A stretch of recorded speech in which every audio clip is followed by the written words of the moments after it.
for being in attendance. The purpose of this hearing is to ensure that we have the ability to ask the questions that are necessary to get transparency on the attempted assassination of President Donald J. Trump in Butler, PA on July 13th.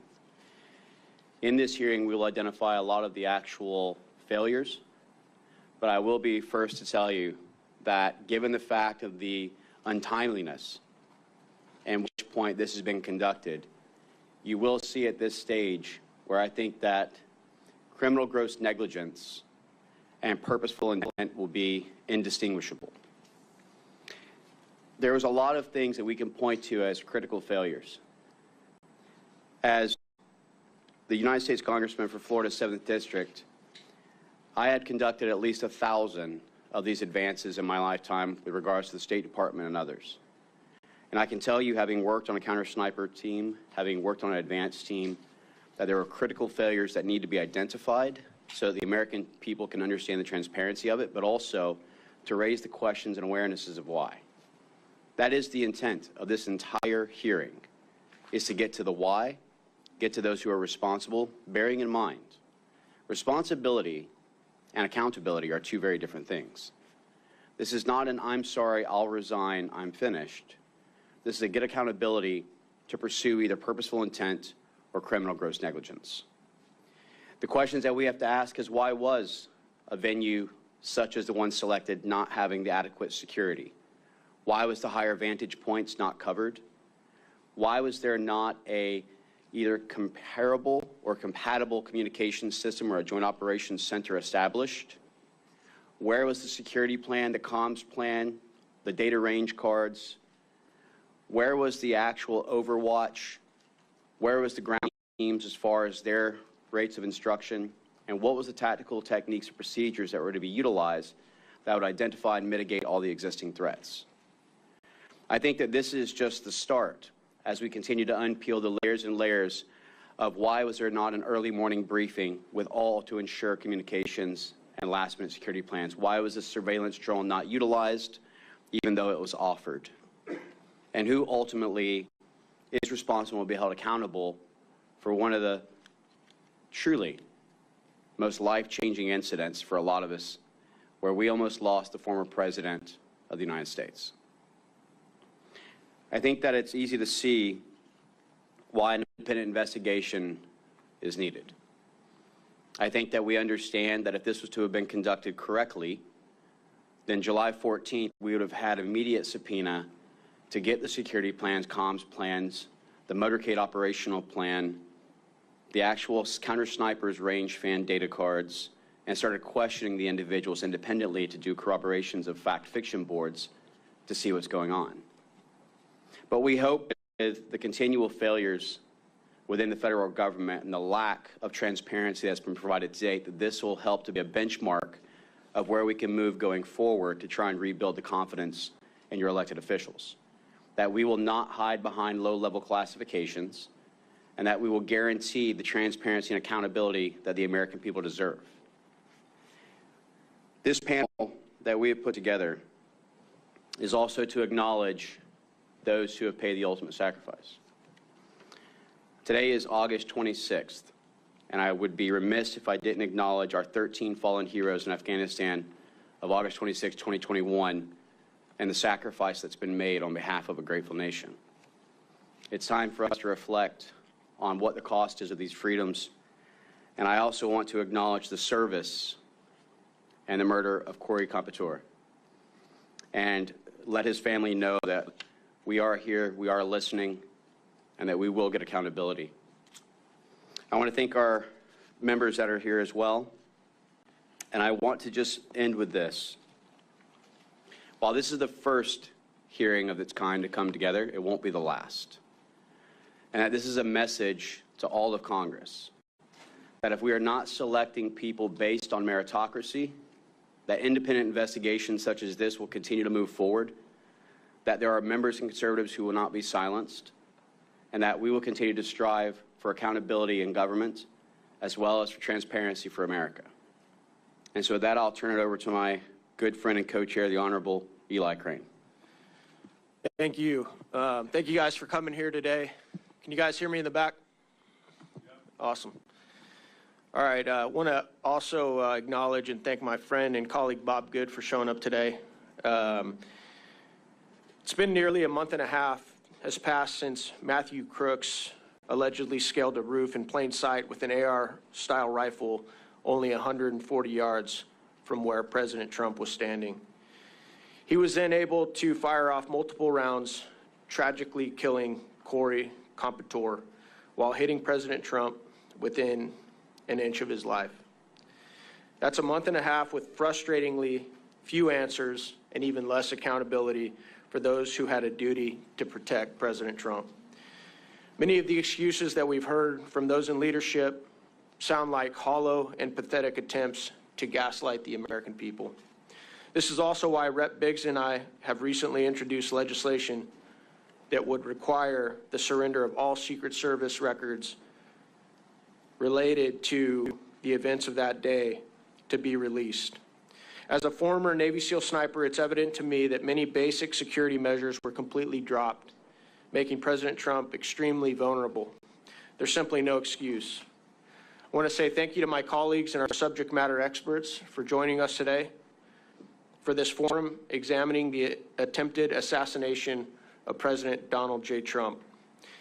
It's clear that there was a complete breakdown of the security forces on the ground in Butler on July 13th.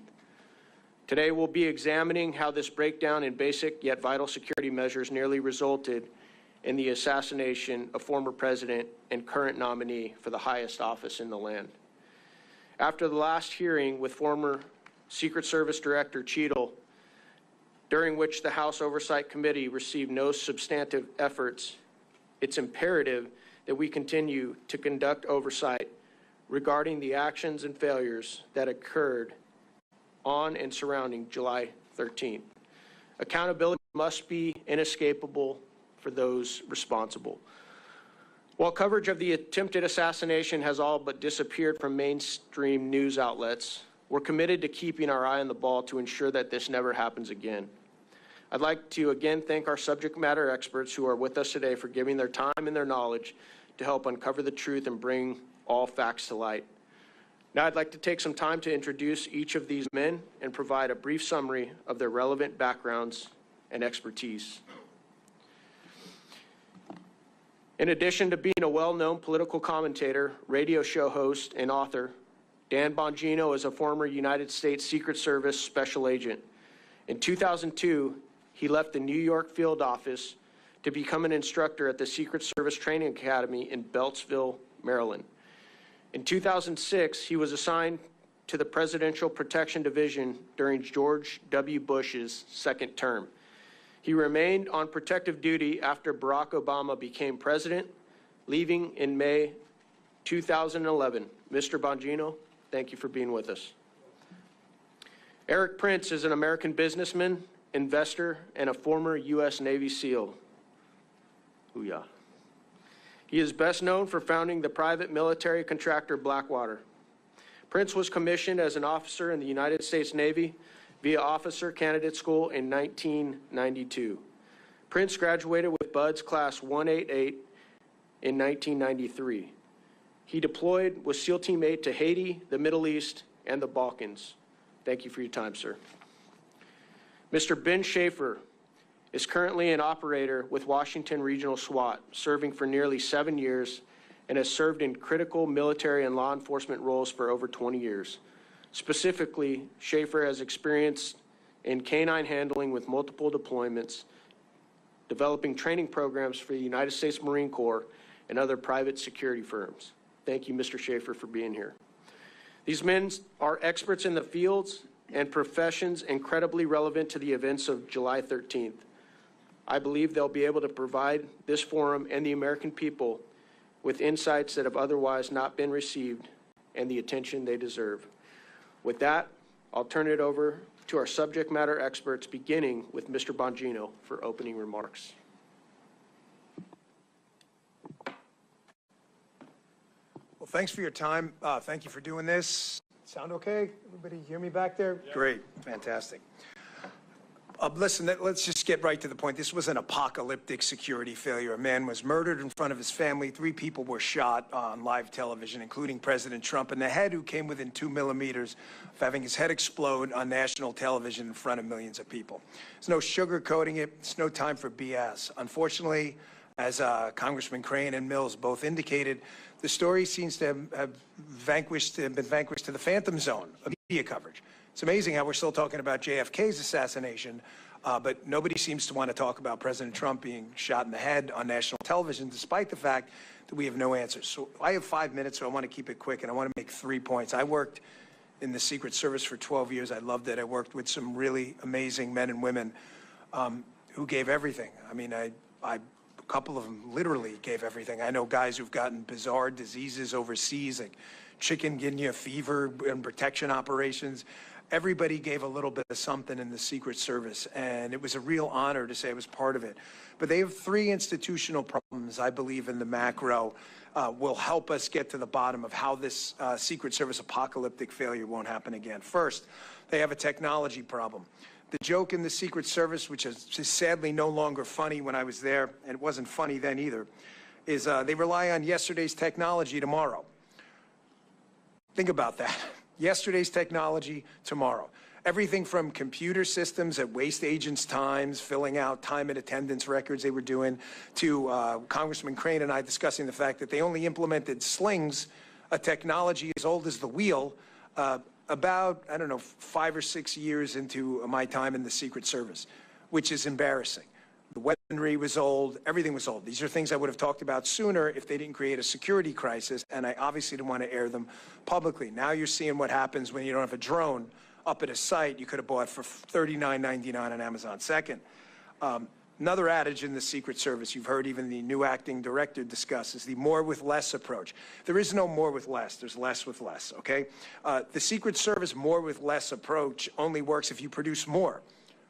That's how capitalism works. You produce a flat screen TV that was probably 20 years ago, $10,000. It's $200 at Walmart now. They produce a better TV with less. That's not what the Secret Service did. They produced less with more. They were given more money and produced less. A 20-year-old criminal outsmarted them on a $40 drone technology piece of device. You're telling me that's more with less? That's disgusting. That's nothing with less. That's less with more. Their budget went up. You guys know, you're appropriators. You know that. Third, and I'll wrap it up with this, turn it over to Mr. Prince. The investigative mission, the Secret Service, that they're telling you they need to make them better agents is total crap. That's garbage. Their agents are talented, smart people. They can figure out how to do protection without running out cheap $20 counterfeit notes at 7-Eleven on a Friday night while the president's getting shot in the head. How is it we have a DEA, we have an FBI, we have TIGTA, the IRS, CBP, and 1,000 other entities with a $6 trillion budget, which I know a lot of you guys have been fighting against this grotesque spending. $3 billion goes to the Secret Service, and we're wasting time running out counterfeit notes. It's a serious problem, counterfeiting. Granted, it might be a legacy item. They started doing counterfeiting. That's not what we do now. Get rid of the investigative mission, turn it over to other people, let them do what they do best and should do best. Protection. Thanks a lot for your time. Thank you for doing this. Thanks to the panelists as well and everyone attending. Appreciate it.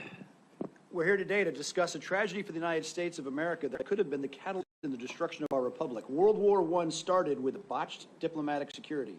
The assassination of one party's leading candidate a mere 4 months before the election, at minimum, would have unleashed unimaginable chaos and violence. The cancerous rot of unaccountability has metastasized throughout our entire body politic.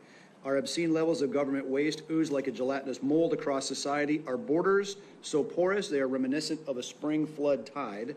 The security apparatus suffers failure upon failure globally. Our enemies mocking us even while the permanent deep state has weaponized the justice system and delivers a Soviet style of lawfare. In the case of Butler, Pennsylvania, only the disinfectant of transparency and accountability will start to repair the cascading errors that led to the tragedy.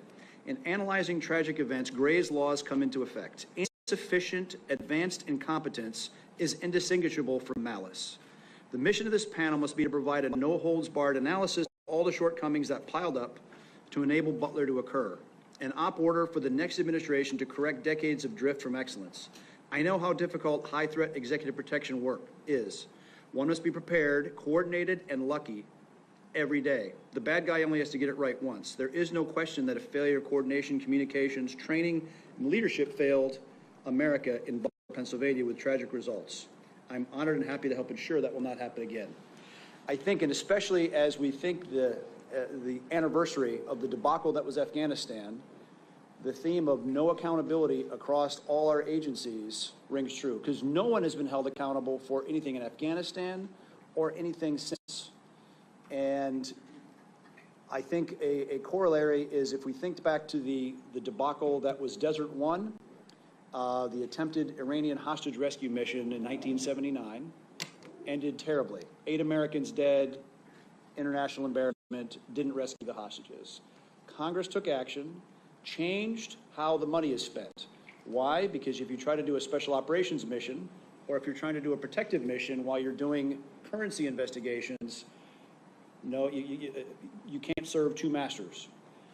They created the United States Special Operations Command to find the money and the personnel to focus on getting that mission correct. And if you think about it, the JSOC capability that the United States government has today is elegant and it's effective. And until you change the money issue and until you put people in charge that are serious about this business, we will continue to have the kind of embarrassments, both listed by Jason Chaffetz before, and we dodged a bullet. Donald J. Trump dodged a bullet. We cannot afford to have more of these.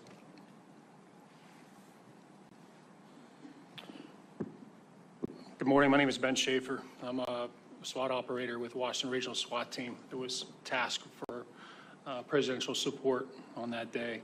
I just want to take a moment to thank everyone for the opportunity to be here today as you examine the assassination attempt on former President Donald J. Trump in Butler, PA. Before I begin, I feel compelled to also echo those condolences for all the victims that suffered that day and continue to suffer because of those tragedies.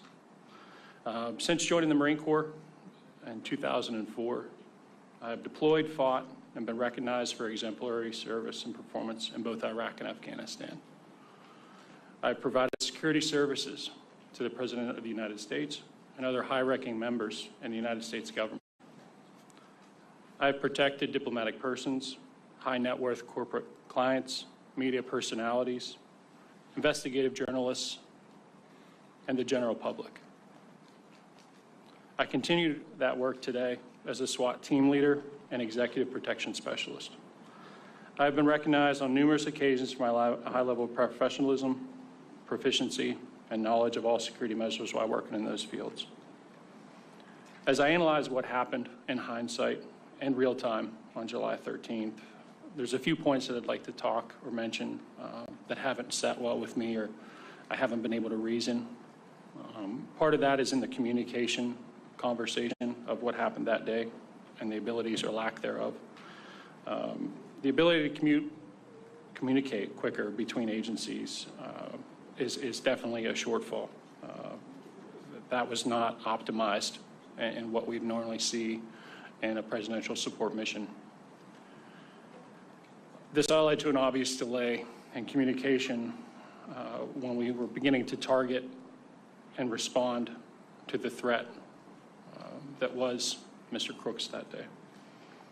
The lack of coordination between tactical element leaders and the Secret Service left ground elements in the dark and prevented necessary time to prepare for specific venue considerations and needs prior to that event. All Overwatch, sniper, counter-sniper positions should have had direct communication with each other that day at that entire rally. Some of the technical difficulties that have already been mentioned that I'd like to echo is the lack of drone coverage or drone overwatch that day, which left many danger areas exposed and severely, and I say that again, severely, impacted the ability to secure the venue and the event itself.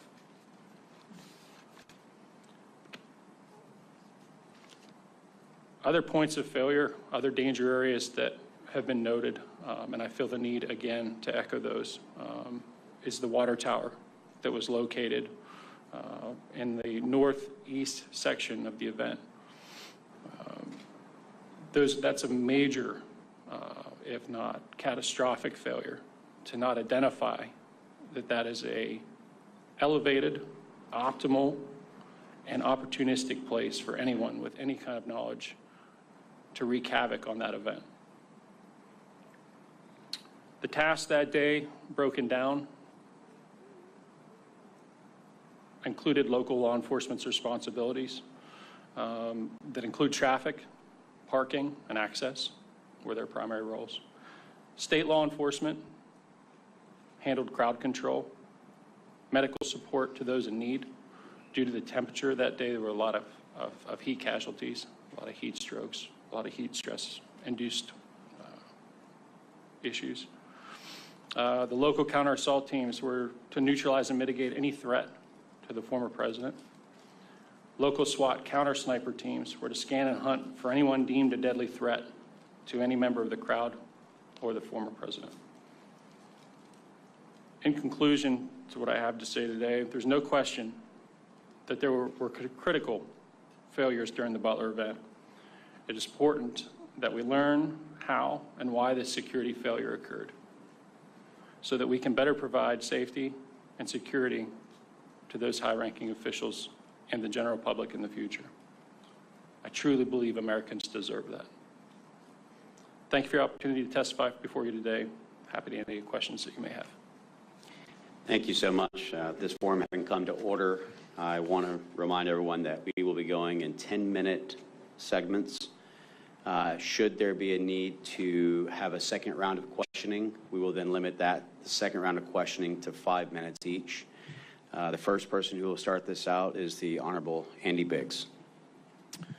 Thank you, and thank you to everybody for being here today. Appreciate it. I want to start, if we're ready, if the video is queued, I want to show a short video, if we're ready. Stunning new video tonight showing the moment Donald Trump's would-be assassin climbed onto the roof of that building just 2 minutes before he opened fire. Yeah, look, there he is. You can hear bystanders desperately trying to alert police. Authorities now using that video as part of the investigation. Walk us through what you were seeing in the minutes before the actual shooting happened. Well, there was a lot of people around the building that were complaining about some guy crawling up the building and then crawling up the roof. Gentlemen, so we're going to bring him up for it. Can we bring him up for a couple of minutes? You get ready. I'll get you up here. The world will see a vibrant Republican. Look, they're all pointing. The Atlantic, maybe the Pacific. Yeah, someone's on top of the roof. Look. There he is right there. Right there, see him? He's laying down. You see him? Yeah, he's laying down. And look what happened to our country. Probably 20 million people. And you know, that's a little bit over that chart. That chart's a couple of months old, and if you want to really see something, it says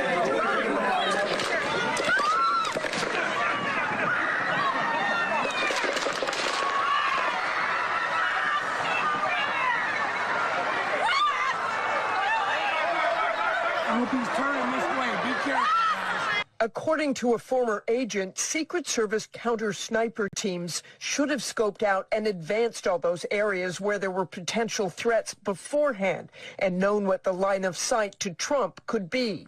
The fact that somebody was able to get within 200 yards with a rifle and be on an exposed rooftop, be people there, be seen by where it should have been cameras and drones and many other things in place to watch for that, something broke down. That shooter with that rifle should have never been that close to the former president of the United States at a venue like this. Thank you for showing that video. Appreciate that. And so we've seen aspects of those videos because those are public domain videos. One spectator was killed, and we express condolences to his family, Corey Comprador. 2 others were critically injured, David Dutch, James Copenhaver. And then narrowly escaping with his life was former President Trump. That's why we're here. And the timeline is probably too small for you to read, but I'm going to go over the timeline just briefly. and with the experts here in just a second. But first, I want to acknowledge also our condolences to the 13 veterans killed in Afghanistan during that disastrous retreat. I also acknowledge our colleague Bob Good's presence today, his interest in this, appreciate his interest in this.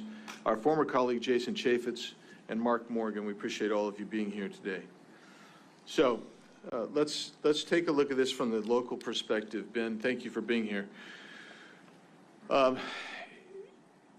Let's talk about the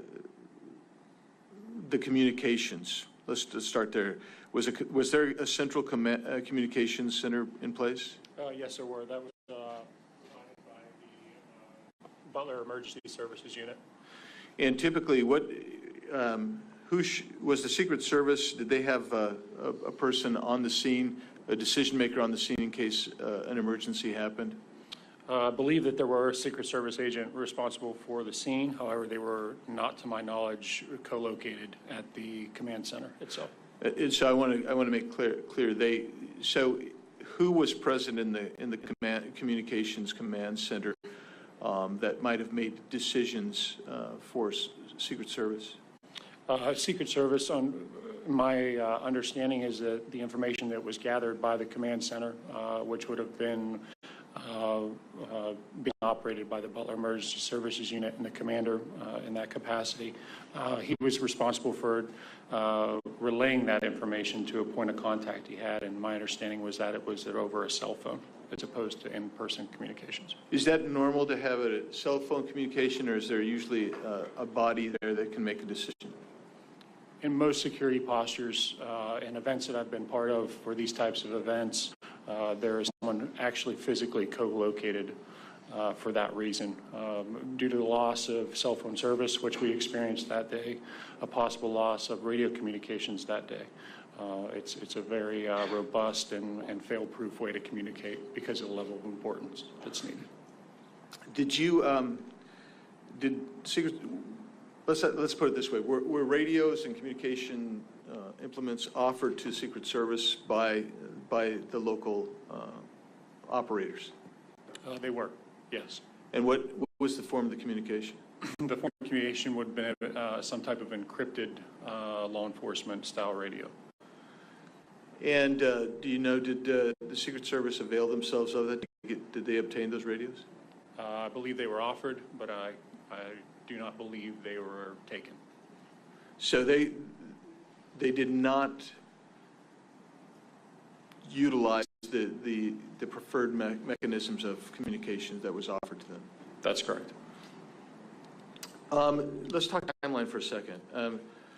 So if we look at this timeline, it indicates to us, let me go 5:10, at 5:10 p.m., the shooter is identified as a suspicious person near the AGR building. Does that sound right to what you understand of the timeline? Yes, sir. And so at least some point, somebody had seen him by 5:10 p.m. That's an hour before the shooting. They adjudicated he was suspicious. And in testimony before the committees of Congress, they indicated to us that, when I say they, I'm talking Cheadle, Rowe, and Ray, the directors and interim directors of Secret Service and FBI. They indicated to us that there's a distinction between a suspicious person and a threat. And so you have a suspicious individual, you have a threat, there's an interim category as well. What's that interim category? In our line of communications from a SWAT point of view and from a tactical point of view, our escalation of people that we encounter starts out as a suspicious person, then goes to a person of interest, and then from that level upgrades to what we refer to as a threat. And each one of those warrant a different response. So the actual shooting takes place right about 6:11 p.m. So an hour elapses. How soon after the first identification of the shooter, which is at 5:10 p.m., did you? Well, before we get there, let's lay the foundation. What were you doing that day?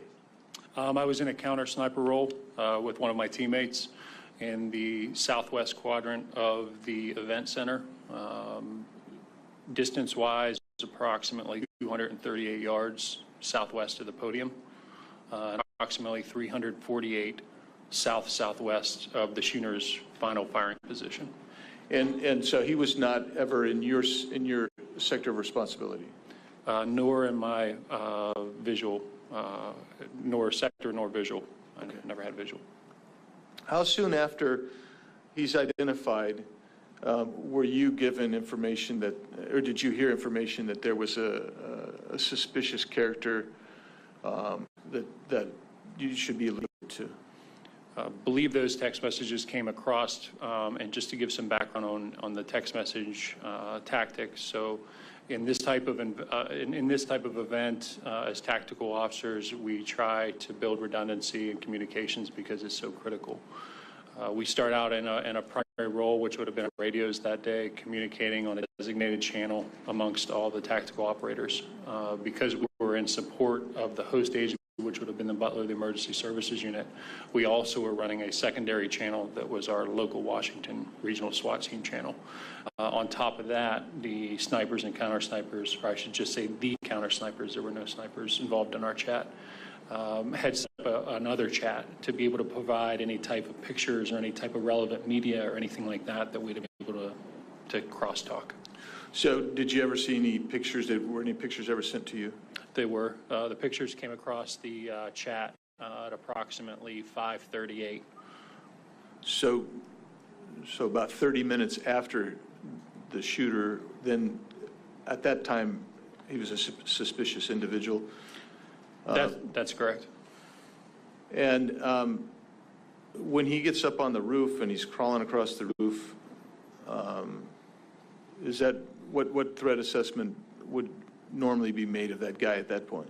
Sure. I think it's important to mention that, from the time the original pictures were taken, the comment of him possibly having a rangefinder or that he was confirmed to have a rangefinder at that point would have automatically escalated him in our protocols from a suspicious person to a person of interest. And that would have warranted some type of either investigatory detention or a stop and question at that point when the rangefinder became a factor. Ben, Mr. Shaver, at what point in that hour or before were you notified of the rangefinder, the use of a rangefinder? Within minutes of the original information being passed. So I would say shortly after 5:38 p.m. or 17:38. Thank you so much. My time's expired. You'll bet. Mr. Biggs, Mr. Schaefer, thank you so much. At this point, we will turn it over for 10 minutes with the Honorable Eli Crane. Thank you. I'm going to start with you, Mr. Prince. I know you have a bit of a public profile, but I'm not sure everybody here understands the depth of your experience here. What was the name of the organization that you founded, sir? Blackwater. How many employees did you have at Blackwater when you ended up selling the company? At peak of about 3,500 Americans deployed, doing everything from very high-end executive security to aviation and training. 3,500. That's a pretty large company. Brigade size. Yeah. With other protective companies that did executive protection around the world, how did you guys rack and stack? Were you one of the largest companies, one of the smaller companies? I'd say we were the largest doing that. We never really intended to be in the security business. I started after the SEAL teams and built a training facility. SEAL teams have been using private facilities since the 1970s, and no one had done one on an industrial scale. And started, and then as the demand signal of two wars and all the gaps created by trying to take a conventional military into a counterinsurgency created a lot of demand signal, and so we responded by providing a lot of executive security and ended up doing most of the diplomatic security work for almost 10 years. Yeah. Though there's some similarities between what the Secret Service does and what you had to do overseas, there are definitely some differences. Sure. Correct. In fact, we interacted with the Secret Service whenever the president or some other senior person was coming over. In fact, before we took over security first for Paul Bremer in Iraq, the Secret Service came over to do a study if they wanted to handle it, and they didn't want to touch it at all because they are used to being able to shut down everything and create their own bubble. You can't do that in an active war zone, so that job fell to us, and we grew into that. It was, and that expertise also led us to doing a lot of training for other State Department programs where we'd had at least a dozen countries send their Secret Service equivalents that protected their presidents, and whether that's Lebanon, Colombia, Taiwan, a lot of places with active threats and very active, whether it's Sicarios or Hezbollah, we prepped those units to face that kind of threat. And, you know, we did it, we did 100,000 missions. No one under our care was ever killed or injured. I want you to repeat that, sir. Did you guys ever lose a protectee? No, we did not. Thank you.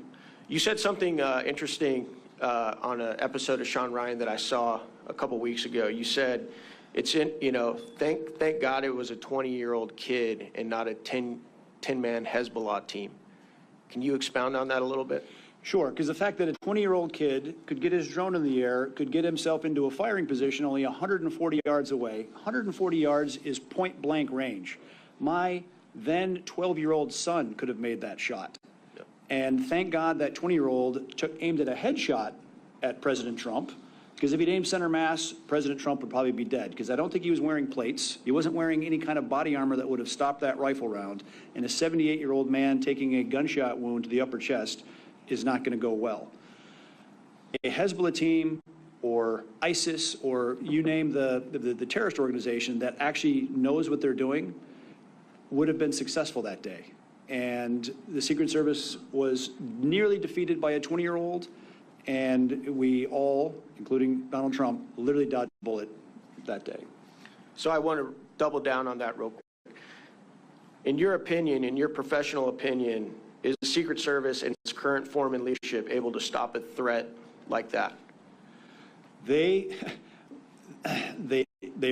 President Trump was definitely deprived of resources that day for whatever their political reason. They had 1/3 the amount of agents covering him as were covering Jill Biden in the same region at an indoor event. She had 12 post holders covering her. Again, no statutory or constitutional authority for the First Lady. Donald J. Trump was awarded, had 4 Secret Service agents assigned. And I think even when you look at the debacle of a failure of the advance team to actually secure the perimeter and to deny the obvious sniper hotel locations where a bad guy is going to set up from, to the complete lack of coordination and communication, not communicating with the local law enforcement, not taking the radios of local law, come on, to even when shots were fired, the clumsy, unprofessional way of getting the protectee off the X. There was catastrophic failure across the entire enterprise. Thank you. Mr. Bongino, I want to turn to you real quick. As somebody with a lot of experience in the Secret Service, is it correct, sir, that you at this point have members of the Secret Service whistleblowing and calling you right now to talk to you about the culture of the Secret Service? There are so many. It's getting to the point now where I thank them and say, but I've already heard that from 10 other guys. And I bring that up because none of these problems are new. Anybody telling you that is lying directly to your face, and you better hope they're not under oath. Anyone is suggesting in a congressional hearing or elsewhere that these problems are new, the personnel problems, the logistics problems, the manpower problems, the technology problems. I just told you a sad running joke in the service when I was there. I'm gone since 2011. Last time I checked, it's 2024. It was yesterday's technology tomorrow.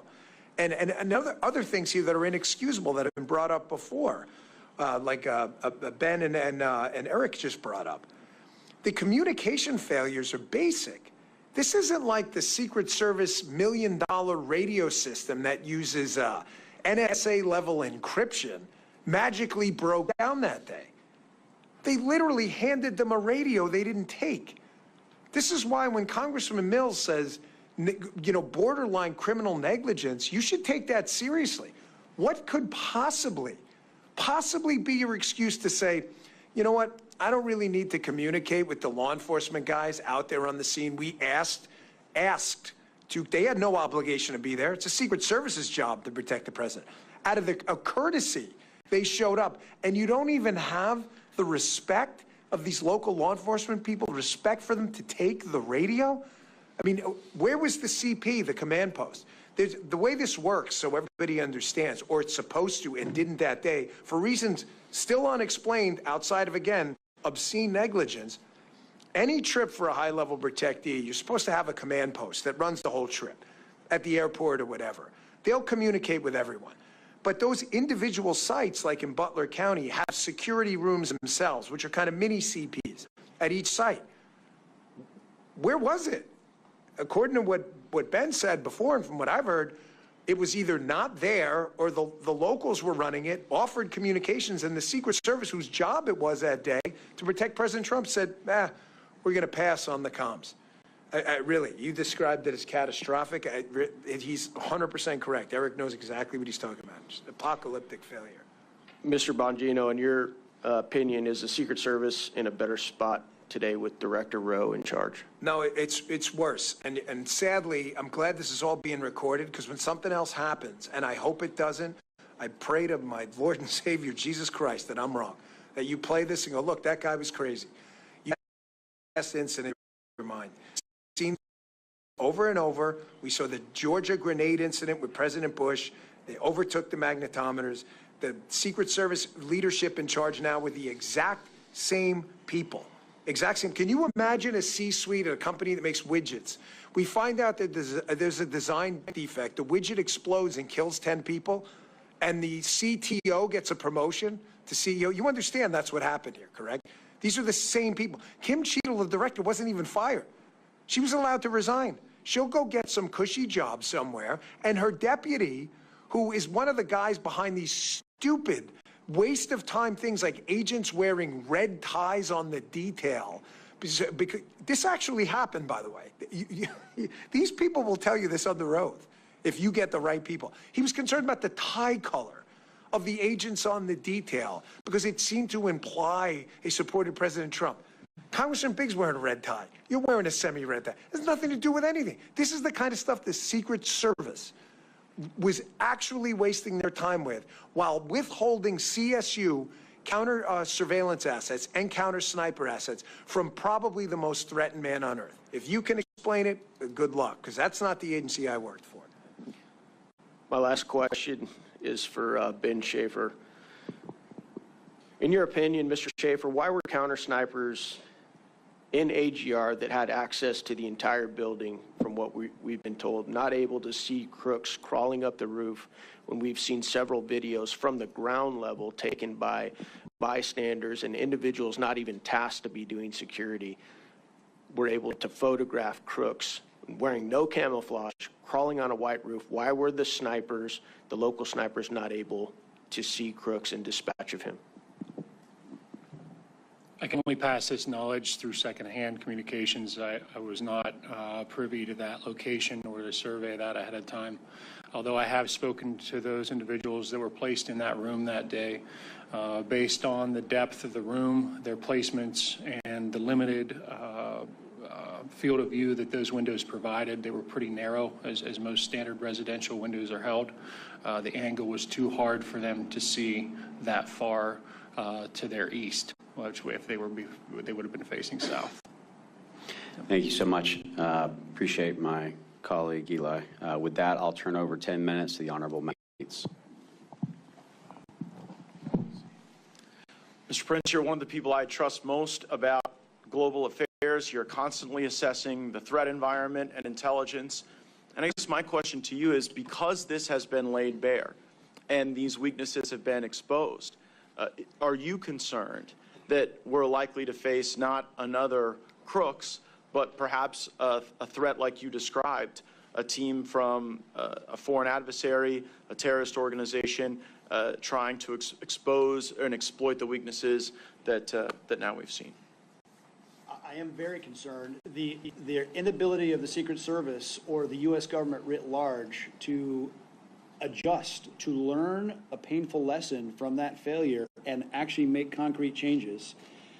Because again, the fact that a 20-year-old nearly killed Donald Trump, and the failure to adapt to even yesterday's technology, let alone tomorrow's. And when you see the step change of the ability to deliver precision fires at extended ranges, the lessons being learned on the battlefield of Ukraine, the ability for small units to deliver devastating precision fire onto any target, whether it's the White House, whether it's a motorcade, whether it's a president outside or even inside somewhere, is significant, and I don't think they have any idea what's coming at them. And what Mr. Bongino seems to have told us is they haven't learned the lesson. He's told us decade after decade we should not expect the lesson to be learned by osmosis. Mr. Bongino, I will have to draw on your experience in protecting folks. I have none, but I do have some experience in observing what a government agency does when they're not telling the truth and they're trying to hide something. And the pattern recognition always goes to some form of scapegoating. We saw it at DOD when people refused the vax, they were scapegoated and driven out. We saw it at FBI when whistleblowers talked about spying at school board meetings and at Catholic churches, they were driven out. And now I take note of the fact that certain people at the Pittsburgh field office have been put on leave. And I've also seen the story change where initially the Secret Service was blaming folks in local government, and then there was admission that there weren't appropriate responses to requests for additional manpower. So what I'd really like to do with you is bring us into that process, because Senator Hawley now has a whistleblower saying there was a manpower request that was coming out of Pittsburgh, and headquarters Secret Service was putting downward pressure on the local agents to try to reduce the intensity of that manpower request. So give Congress a little sense, how did that get developed? And then what should we think about the fact that someone is saying that headquarters was trying to get people to not make requests of enhanced protection? Well, I can give you an example from personal experience. I saw Senator Hawley's tweet. The Secret Service is going to rely on this and what they're trying to do now, and you're accurate in your analysis about how this cover-up is starting to work. What they're going to say is, well, there was no real formal request made. But here's an example, and then I'll tie something to something that happened to me. Imagine you're working for a company, a public company. It's actual accountability. Stock will tank or whatever. You can't make products that'll kill people. You'll go out of business. If you do, there's a penalty. But imagine you're told by your safety guy, you're the CEO, and your chief safety officer says 50 to 60 times, hey, again, this widget has a defect, and if we put this out, it's going to kill someone. And it's clear after the 50th time that the CEO doesn't care. So at the 51st time you tell the product blows up, the CEO's going to say, well, he didn't tell me yesterday. Well, he didn't tell you because he told you 50 times before and you ignored him. So what they're doing now is Ron Rowe, the acting director, who is the deputy director, the number 2, who is unbelievably, again, got a promotion out of this. A guy was murdered and someone got promoted, which is obscene and disgusting. He is part and parcel to this whole day-to-day ADPO, Assistant Director, Protective Operations, Deputy Director, Director chain that makes management decisions. When they tell you early on, we are not doing this for President Trump, Congressman. We're not doing counter-sniper teams. We're not doing CSU. And then they say, well, on that day, we didn't deny assets. You didn't have to. You've been denying them for 4 years. I was told by a direct source, this is the quote, that at Mar-a-Lago, they were begging the DTD, the Donald Trump detail, begging for enhanced security. We can't secure this place like this. And one of the quotes from one of those 3 people I just told you about was, we don't secure nightclubs. Really? What if a nightclub owner runs for president? You don't secure you secure whatever the hell they tell you to secure. That's not your job. That is what happened here. And that's what they're going to rely on. And that's where you guys, I think, have had the guts to take this on. Do not let them fall back on euphemisms and word games where they go, well, that specific day we didn't say no to any assets. Have you in the past? How often? Matter of fact, How many counter-surveillance teams have you actually dedicated? What percentage of Trump sites? How many CS teams? There's a story out there that was the first time counter-sniper Secret Service assets were ever used at a Donald Trump site. So you're telling me your most threatened protectee had no professional Secret Service overwatch? As Ben showed, these guys are more than skilled and competent. They don't need the Secret Service to tell them how to do their job. I think that gets to this intent question that Congressman Mills framed up perfectly at the beginning of our discussion. Congressman Mills says the key question here is whether this was your run-of-the-mill government incompetence or whether you see features of such just disregard for the duty at hand that you believe there's some malice. And in his opening statement, Mr. Prince says when the incompetence reaches a certain point, you can impute the malice to that. And what I think you have unique experience in is, well, like this culture of denying requests, like to Trump, or a circumstance where not even the Donald Trump detail, but the folks in the Pittsburgh field office who are not normally on the Trump detail were saying, hey, just based on this, you know, we might need more, and they were discouraged from even making those requests, so they couldn't be denied. I think you can give us a lot of insight into the type of questions we need to be asking and of who to understand that culture, because, like, you think of the Secret Service, they're off with a number of protectees, yes, right, of all kind of different profiles and different, I guess, you know, priority, for lack of a better term. And so, like, what should we think about imputing malice at a point in which Donald Trump, one of the most threatened people on the planet Earth, is having to endure these denials and this culture of limited protection while you're seeing other details, you know, beefed up substantially? I think, and I don't think I put this out yet, but I'll put it out there now. When I was there, it was definitely not a political enterprise. It just wasn't. I never once, working for President Clinton, Bush, and Obama, had anyone even remotely implicate a political motive for any decision whatsoever. However, from the commentary directed at some of the agents in charge of the Donald Trump deal, which I have heard about, clearly, it appears that for the first time in American history, we have a Secret Service that is making decisions that may not be all political, but may have a political tinge to them. So what you're saying, I would love to say, Congressman, that's the craziest thing I've ever heard. But I tell you with a pure heart, and I'm being absolutely candid, I have no skin in this game. I don't work there anymore. I am not their PR guy. I run my own business. I absolutely believe Donald Trump and an enhanced security posture he should have had would have made him look more presidential, would have facilitated the logistical operation of him traveling.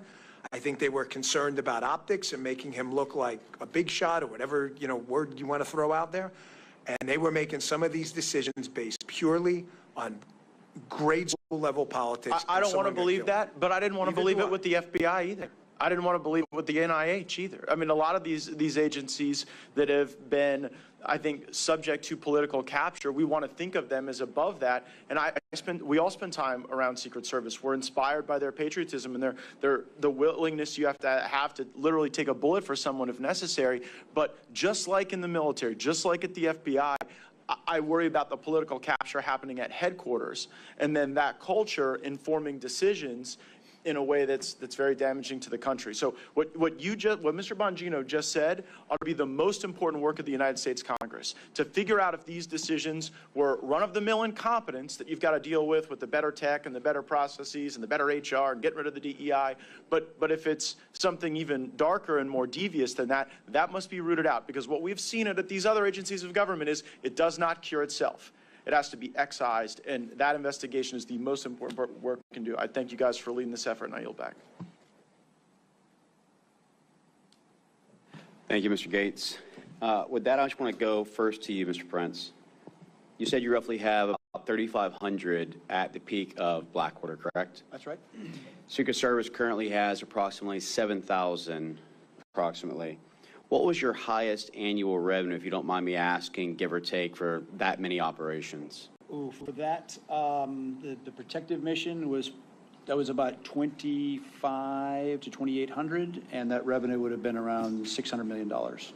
So $600 million for that. Again, that's deploying in a war zone where 41 of our men, my men, were killed So in safe action. to say, if you had $3.3 billion allocated to you, you could have done some even more miraculous things with resource and assets, correct? I'll give a simple comparison. Around 2005, George W. Bush wanted to grow the size of the Border Patrol. I remember being called to a congressional hearing then because they compared what it would cost us to train a new CBP agent versus what the federal government was going to take. And our figure came in at 1/3. And their figure was actually higher than sending someone to Harvard for 4 years, and that's to train a guy for 4 months. That's it. So it's, the federal government blows money. Like I said in my testimony. And my point is that the failed metric of government, whereby the more we spend, the better outcome we receive, is a flawed and failed measure, which is why we're at $36 trillion in deficit. And the reason I use that $3 billion, as you know, Mr. Prince, is because that's the actual amount that appropriators have allocated to the Secret Service, which means that, to Dan Bongino's comment, they shouldn't be utilizing past equipment to serve tomorrow. They should have more than enough assets and resources in place with a $3 billion budget. Would you not agree? Certainly. And I want to go to you, Mr. Bongino. I want to point out some things because culture failure, as my colleagues point out and others, I want to mention a couple of things. August 14, 2024 is reported failure that a Secret Service agent abandoned her post without permission to breastfeed child before Donald Trump was scheduled to arrive in North Carolina. August 12, 2024, it was reported that a Secret Service special agent who was an official site agent for the July 13 Butler PA rally is under investigation for posting videos and photos for protective assignments to social media.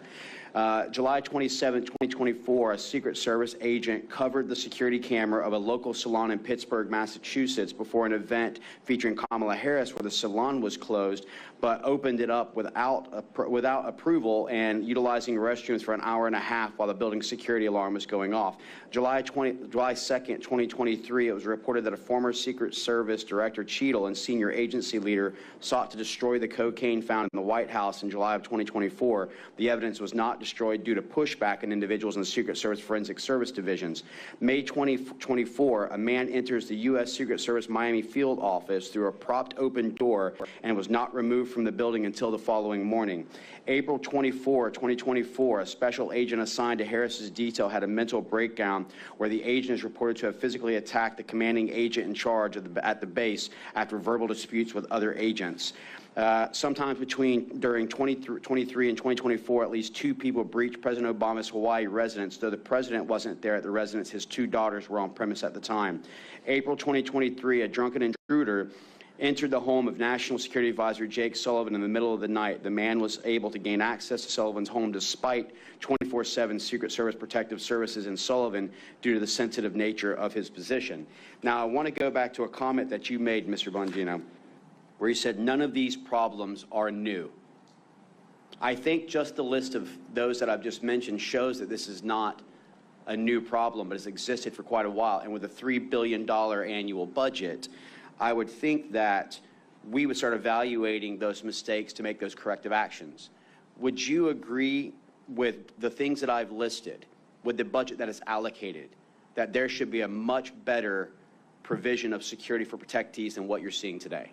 Oh, there's zero dispute about this. You know, Mr. Prince's company had accountability. People fire him and find a new company if he lost a protectee. You can't fire the Secret Service. 18 U.S.C. 3056, they're obligated to protect him. The Secret Service has a culture problem, Congressman. I was an instructor in our training academy in Beltsville, Maryland for 3 years. I ran operations over there, taught investigations over there, spent a little time in the Control Tactics Unit. Again, I was there for 3 years.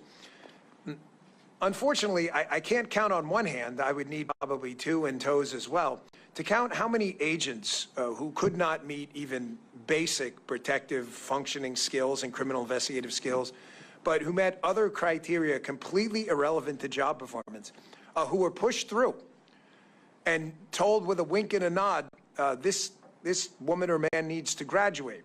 Well, why? They're clearly incompetent. Every instructor who's encountered this person has said this person's incompetent, to the point where in judgment drills, they're killing the protectee in the judgment drills. That's kind of not what we do. You're not supposed to shoot the protectee yourself in a simunition drill. And you would say things, you would hear things, excuse me, from special agents in charge, and I encourage you all to look into this, how the training center works and how they graduate students, where they would say, well, that person files a lot of complaints, like EEO complaints. Okay, well, are they real? That sounds serious. Sounds like a serious thing to me. I take that stuff seriously. And they would say, well, they file them enough that it's become a nuisance and they're not really legitimate, but because this person files a lot of complaints, we need to graduate them. Some of those people now, matter of fact, not just a few, but many, are out on protective assignments now. And again, this so what is you're not... saying is that DEI plays a major role, not meritocracy, with regards to the current culture that has been fostered. No, not a. No, the major role. The Secret Service right now is dominated by DEI. It's not a role. It's the... You ask agents on the president... And I think that everyone's heard me say before, DEI equals DIE. You know, DEI stands for didn't earn it, and well, we need to be very cautious in how we do this. Ask his family. Correct. I just want to move on briefly with the time. Mr. Schaefer, I just need you to kind of confirm the no's. And when I say confirm the no's, you'll understand. Didn't take the communication platform that was given by local forces, correct? That's correct. Didn't take the surveillance drone offered by local forces, is that correct? That is correct. Didn't show up for the briefing to ensure that last-minute planning could be accounted for. That is correct. Didn't take any necessary measures to talk to the Kubota dealer, who was 400 yards away to the 12 o'clock direct line of sight to even see whether or not they could gain access to that rooftop or talk to the owner. That is correct. Did not access the water tower, which has the highest vantage point, and provide oversight that would have also looked at the AGR building. That is correct. You know, I'm looking at all this and I'm noting a lot of no's, of things that didn't happen. And unfortunately, because we've allowed this to go on for weeks and weeks, we're now going to be faced with the fact that they're going to be memorializing all these documents to reflect July 9, July 10, July 11, dotting I's, crossing T's that wasn't actually going forward. Now, I want to ask you something, Mr. Prince, because you know this all too well about counterterrorism operations. We know for a fact that we have an open border with roughly 10 million people that come across. We know that cartels are cheering on President Joe Biden as the employee of the month every single month when you think about 2018, where you had $500 million in revenue from cartel to now $13+ billion in revenue. If you knew a president was coming in that would put things like remain in Mexico back in place, secure our borders, and cut your revenue, you have the training, you have the assets, you have the revenue, would you deem that person as a threat and want to take that individual out? It's a very simple answer, because you can see what they did in the last Mexican election that just happened a few months ago. They killed 27 conservative candidates, assassinated while campaigning. And noting that you had the successful counterterrorism operation that eliminated the shadow master, Qasem Soleimani of Quds Force, as well as for Abu Mahdi al-Mohandes, who led the Iranian proxy militias of Iraq, would you deem that as them declaring a fatwa to increase your threat profile as an individual protectee? Certainly the Iranians would see it as a risk worth taking.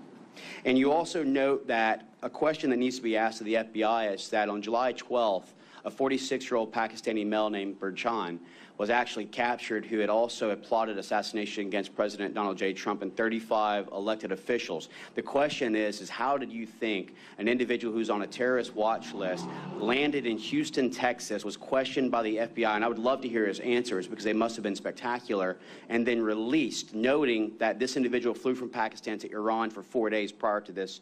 Would you note that as very questionable? Again, you can put them in the long list of other people that don't belong here, that our federal government is failing to do their job. Thank you. With that, I have run out of my time. I will now hand it over to the Honorable Chip Roy for 10 minutes. I thank my friend from Florida, Mr. Mills. Thank my colleagues here. I thank you, gentlemen, for testifying here today. And I'd ask my staff they'd put the map up here on the board. And if you would please, the technology folks, would you please play the shooter on roof behind President Trump angle video?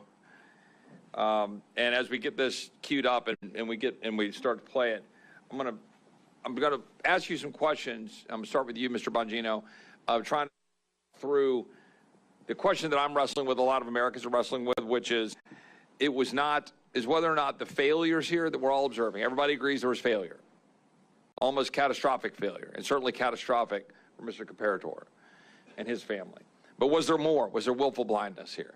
So if you could cue up the video, that'd be great. They've got that queued up. If they don't, then I'm just going to go ahead and proceed. Great gentlemen. So we're going to bring him up for. Can we bring him up for a couple of minutes? You get ready, McCormick. You get ready. I'll get you up here. The world will see a vibrant Republican. See beyond the president, you can see the shooter moving across the roof.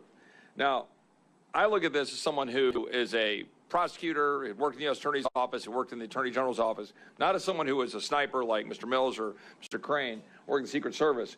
But to be very clear, the perimeter, the building he shot from is outside of the perimeter. And the video we see, we can see him clearly just a mere 130 yards away. So here's the setup that I want to ask. I'm going to start with you, Mr. Bongino.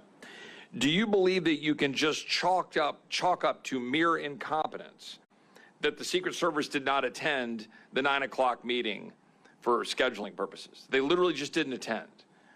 Can you chalk up, and just, I'm going to go down the list and just jump in. Can you chalk up to mere incompetence the conversations and communications that we talked about before, where you didn't have a body present and they were using the cell phones, and they did not retrieve the radios, as Mr. Higgins has reported?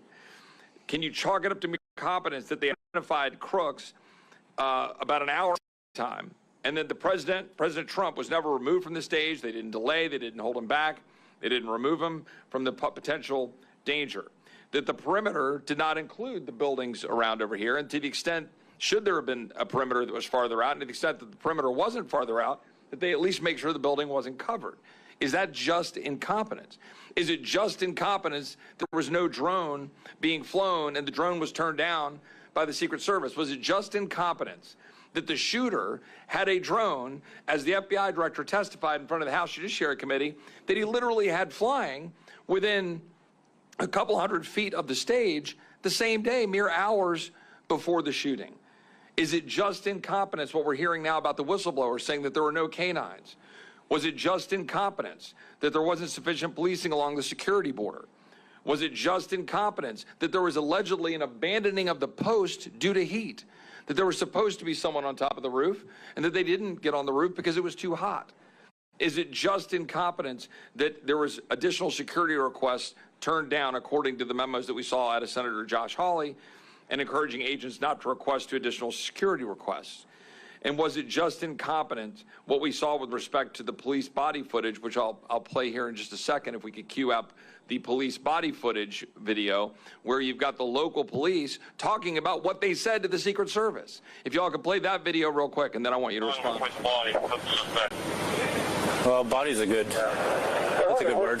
I told them they need to post the guy over here. I told them that the Secret Service. I told them that Tuesday. I told them to post guys over here. I have no contact with the inside. What? I thought you guys were. No, we're inside. Alpha 1, Bravo 1. Thank you. Okay, that's good. Thank you all. Mr. Bongino, I told them to post. Can you respond to that? I wasn't even concerned about it because I thought that's how we walking back. Can you respond to that? Sure. Can you respond to that question? Because that's what the American people want to know. You know, Congressman, if you had just ended with your first statement and said, well, we may have screwed up the perimeter, you could maybe attribute it to ignorance. Layered incompetence always means intent, correct? So I'll give you an example. In a mall parking lot, it's 97 degrees, and you leave a kid in there, and you close the door. Did they intend to kill the kid? Probably not. But how stupid do you have to be to do that? So in Secret Service training, you're basically taught a ring-based system. But don't think of it as rings. Think of it as a three-dimensional ring, like a bubble with rings. So you got this circle, but it's three-dimensional above and below. In that outer ring, again, this is Secret Service 101, Charlie Brown encyclopedia stuff. This isn't like advanced level PDT, protective detail training. In that outer ring, you have police officers. That outer ring is out to about 1,000 yards, which is about what a really technically proficient sniper can hit. Why was the perimeter set to, again, absolute total incompetence? But then factor in the other things, and I just want to add a few more. How is it that a counter surveillance unit whose actual job is to detect, to counter surveillance, that's what they do. They're the best at what they do. We asked the question during the conversation we had earlier. How is it that they missed this guy roaming around when the police officers, clearly using their good law enforcement instincts, said we've got a problem? The answer is because they weren't there. Is that incompetence, or is that shutting the door in 97 degrees with your kid there going, didn't know? How did you not have a roof line 130 yards away secured when you're taught day one in Secret Service training that the effective range of a really quality sniper is out to 1,000 yards? How did you not have a drone? That not only did you not have a drone, again, this is where we get to the shutting the door in 97 degrees and pretending you didn't know. It was offered. They offered you a drone. It's unforgivable. And just think of the rings quickly, and I'll wrap this up. So in the outer ring, you have police officers, you have counter surveillance, and you have a protective intelligence team. Protective intelligence team is trained to go and find threats. They miss them. There's no counter surveillance team. The cops catch it, but because the comms break down, they miss it. In that middle perimeter, you have what they call post standers. Post standers they're not DTD agents. They're field office agents. They're not Donald Trump detail agents. Those guys were not even Secret Service. They were HSI, most of them, who are great guys and were fantastic. But that's not what they do. If you grab me as a former Secret Service guy and said, hey, Dan, can you go do a Homeland Security investigation on this? No, that's not what I learned. We are training Secret Service agents to do protection so we don't have to use other entities that don't do protection. So that's the middle perimeter. So that breaks down. The inner perimeter, as you just saw, I'm glad you played that video. Envision that as what we would call the shift, the body guys, right? He's got a shift around them and supervisors. Everyone missed that guy crawling across the roof when he defeated the external, the middle, and the internal perimeter. You shut the door in 97 degrees. I'm sorry. Layered intent, layered incompetence like that is absolutely intent. I've got another question on that, but I just want to ask you, Mr. Prince, real quick. Do you have a relatively short comment on that? Can you dismiss all of this as sheer incompetence?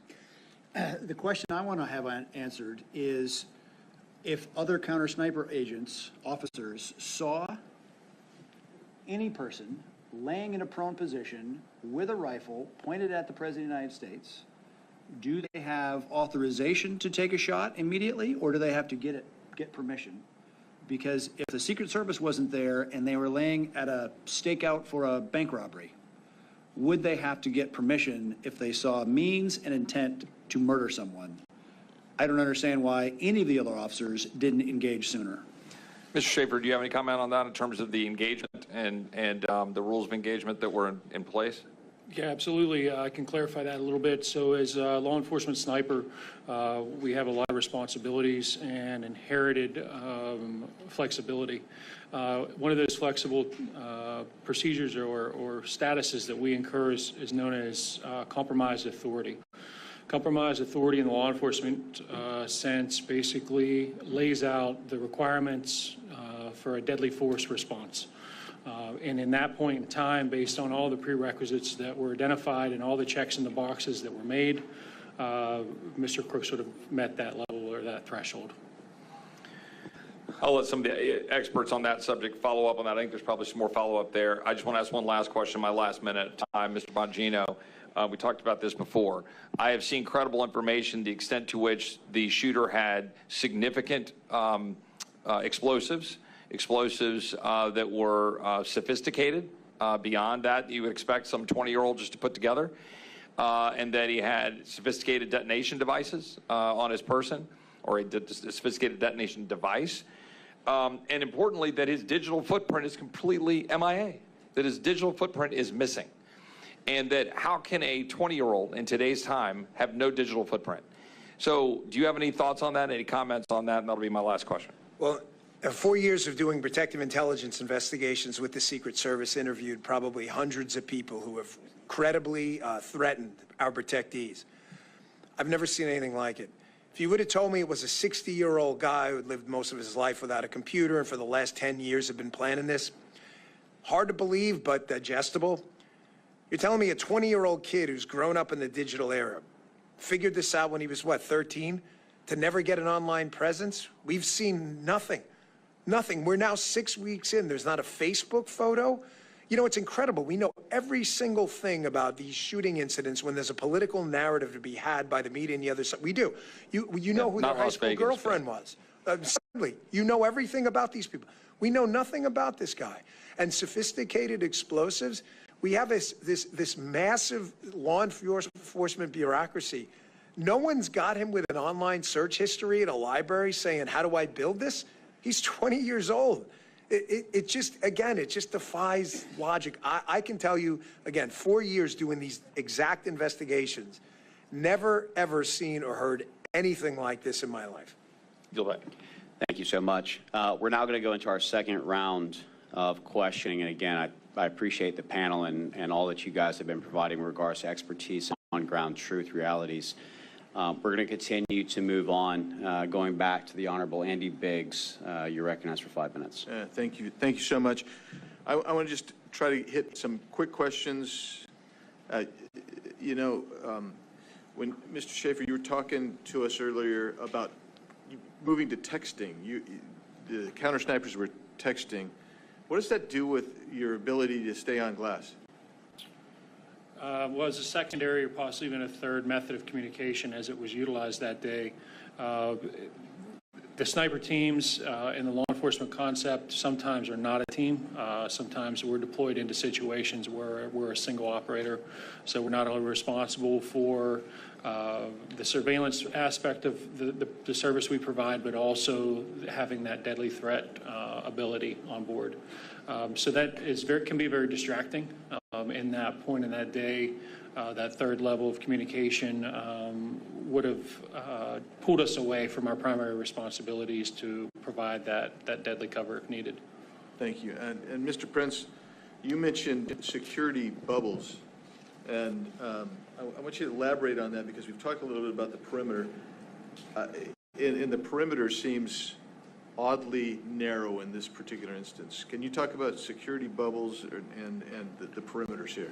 As Dan was talking, right, the normal that bubble is out to 1,000 yards based on how far a capable sniper can take a shot. The fact is, clearly this bubble was less than 100 yards because they disregarded the industrial facility, the water tower, et cetera, and it speaks to the lack of seriousness of Secret Service leadership in how they were conducting these missions. I don't think they regarded Trump as a worthy protectee. They were doing the absolute minimum. And I say my greater concern is as you look at all the litany of failure is long and deep. And if it tips towards malice, that opens up an entirely different can of worms. Right. Because it's hard to be part of a republic with people that absolutely want to kill you. Right. Political disagreement, fine. Sell it at the ballot box. But if people don't want to sell it at the ballot box, then it gets sold by a cartridge box. And that's a very, very dangerous road to go down. Right. And well, we could go on that. I know some of my colleagues might want to do that as well. But I want to get to one last point, and that before I run out of time, and that is another failure. I think everybody here is probably everybody up in this group anyway has been with a president or a protectee, and there's been some kind of security hold. I mean, we've just stopped, and you say you're going to hold. Why was there no security hold put on Trump at any time if you had some kind of individual? I mean, that Mr. Schaefer has described actually did arise to a threat level. Why was there no security hold put on President Trump? Why was he allowed to go on the stage? Why wasn't he taken down? Why didn't we see a pause? For me? Yeah, Dan. What makes your question even more impactful is every Secret Service site for a high threat level protectee has what they call a holding room, which you would guess is for holding the protectee. I see Congressman Gacy because it's actually called the holding room. Yeah. The holding room is for things just like this. The holding room is let's say a congressman shows up and is a little late. There's an accident. They'll hold him in the holding room saying, "Enjoy." You all have been in it. None of this is new. You've been in the holding room. There's a Secret Service agent at the door. You guys have congressional hardpins. A staffer escorts you in. Every one of you has seen this or will in the Trump administration. This is not a mystery to anyone. Why was he put on what Eric had called accurately so the X? We use the exact same terminology as the military. The X is where that protectee or that limo with the protectee in it is. Why was he put on the X? You have an open threat. Ben is described and your timeline lays out was there for an hour. I'm not going to play any word games. Were they a threat or suspicious? Well, if you're a threat, it's because you're doing something suspicious. And if you're suspicious, it's because you could be a threat. These are silly, stupid word games. You know when it's not a threat? When your CSU or PI team goes and grabs the guy and determines he's not a threat. Until then, your question's accurate. You put him in the holding room, which is the point of a holding room. Can I ask one more question? So I just want to follow that up. And you made the point earlier about counter surveillance. There were no counter surveillance teams there. But there's a public domain videos of him, Mr. Crooks, wandering around. Was there anything in his behavior wandering around that if you would have had a counter surveillance team there, it would have triggered an interaction with this guy earlier? I'm going to answer yes, but respectfully, and I know you understand, the CSU and PI teams are trained in very specific behavioral indicators that would give off, and speaking about them openly would probably give operational knowledge to bad guys. I know you understand that, but the short answer is not only one, but many behavioral indicators he was giving off that if we could talk in a secure setting, you'd be like, how did they miss this? The CSU team would not have missed it if they were there, which they weren't. Thank you so much, Mr. Biggs. We will now go to the Honorable Eli Crane for 5 minutes. Thank you. Mr. Bongino, do you have any confidence that Secret Service has learned their lesson? No, because I've been involved in a number of, we have 10 years in the Secret Service. I was in the training center when the Georgia grenade nearly exploded. And, you know, the only reason it didn't kill President Bush is because the guy wrapped it in a towel. That's it. It's the only reason he survived, because we got lucky. And the changes made from that lasted about a month. They added more magnetometers. And then basically the same problems resurface again. So no. I want to read a text to you and see what your thoughts are on this. Do you know who Joe Kent is? Mr. Bongino? Joe Kent, he's running for Congress right now, Special Forces guy. Oh, yes. Up in Washington. Yeah. This is a text he sent me on, I believe, Monday, August 19th. He said, "Hey, brother, I know you are doing an independent J13 investigation. I want to share this anecdote with you from my experience with Speaker Mike Johnson's U.S. Secret Service detail this weekend. Bottom line up front, Speaker's detail was incredibly lax, failed to seal off all entrances to a very small venue. Johnson wasn't secured and very easy to access. Long version. We had a local steakhouse host my fundraiser with the Speaker. Location was only available after people RSVP'd. But the entrances to the steakhouse had Kent for Congress signs on the two entrances. One entrance was inside the hotel, one out on the street in a busy pedestrian area. I arrived about 45 minutes early to check out the venue and to make sure my team had stuff ready. I also wanted to see if the U.S. Secret Service had a checkpoint set up. I carry everywhere. I planned on leaving my pistol in a hotel room my team had there. I entered the hotel, followed the Kent signs into the steakhouse, and immediately walked up to the unsecured holding room the Speaker was in. He was on a call, so he did not notice me. Neither did any of his detail. His detail was inside the restaurant just BSing. No control over the two entrances at all. Once the event started, they put on a good show and looked the part. I can't interpret their intent, but they failed a basic, simple task. Secure the two entry points, a shocking level of incompetence. The event was in Vancouver in the shadow of Portland, Oregon. Mr. Bongino, is Speaker Johnson, what's his job? Well, that would be Capitol Hill Police, but it speaks to a larger issue with these security failures. What was mentioned about 3/4 of the way through that text, where everything becomes about optics. I'll give you just a quick example. You know, think about this. Why are Secret Service agents out there wearing suits? You don't see that with a lot of Israeli Shin Bet and others because the threat over there is existential every day. I mean, these are little things. You're worried about optics and what people look like, you know, red ties on agents and guys who've got their shoes shined when you're not worried about door kickers who are going to keep you alive. The good show part is a problem, and it's ubiquitous, whether it's DSS, whether it's Capitol, whether it's Secret Service. We have to start focusing on job tasks and not, you know, operational optics or who's got the freshly pressed suit on.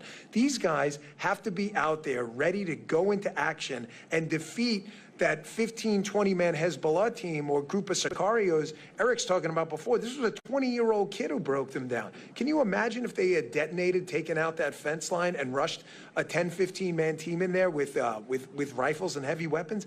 You know, there would have been a mass murder scene. That motorcade would have never gotten out of there. Yeah. Thank you.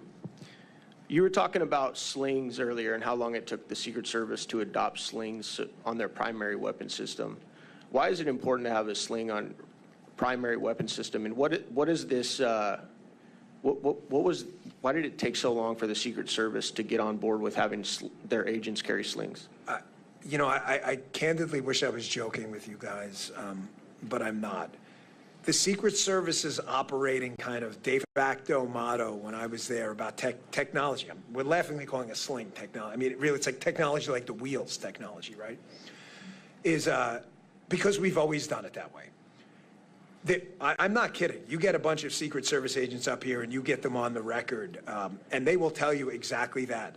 You know, I remember when GPS technology first started, and President Bush was riding his bike, and we brought a guy into headquarters, and we said, hey, we're losing President Bush a lot on the bike. I mean, he was a good biker. He'd go in the woods. And, I mean, the guys were with him, but the motorcade was having a hard time finding him. Well, maybe we should look at this thing called GPS. We've never done it that way before. Why would you need a sling? For 1,000 different reasons. You may need to go hands-on. You may need to grab a ladder. You may have a weapons malfunction. What are you going to do, hand the weapon to someone else in the crowd while I get my pistol? This is technology the military's been using, as you know, since World War I. Who knows? It's just, it's a mentality where no one wants to take a chance. And if nothing's happened because they got lucky in the past, then there's no reason to change anything. Mr. Prince, I heard you had an interesting take on a public episode that I heard you doing an interview on. A lot of Americans believe that this was possibly an inside job, just based on everything that they've seen leading up to the assassination attempt. They saw efforts to impeach Donald Trump. They saw efforts to, you know, put him into bankruptcy. You know, they saw the DOJ weaponized against him, and they saw, you know, folks try and put him in jail for 750 years, and then this happens. I know you have an interesting take on that where you really don't believe that. Can you go ahead and share that with this panel today?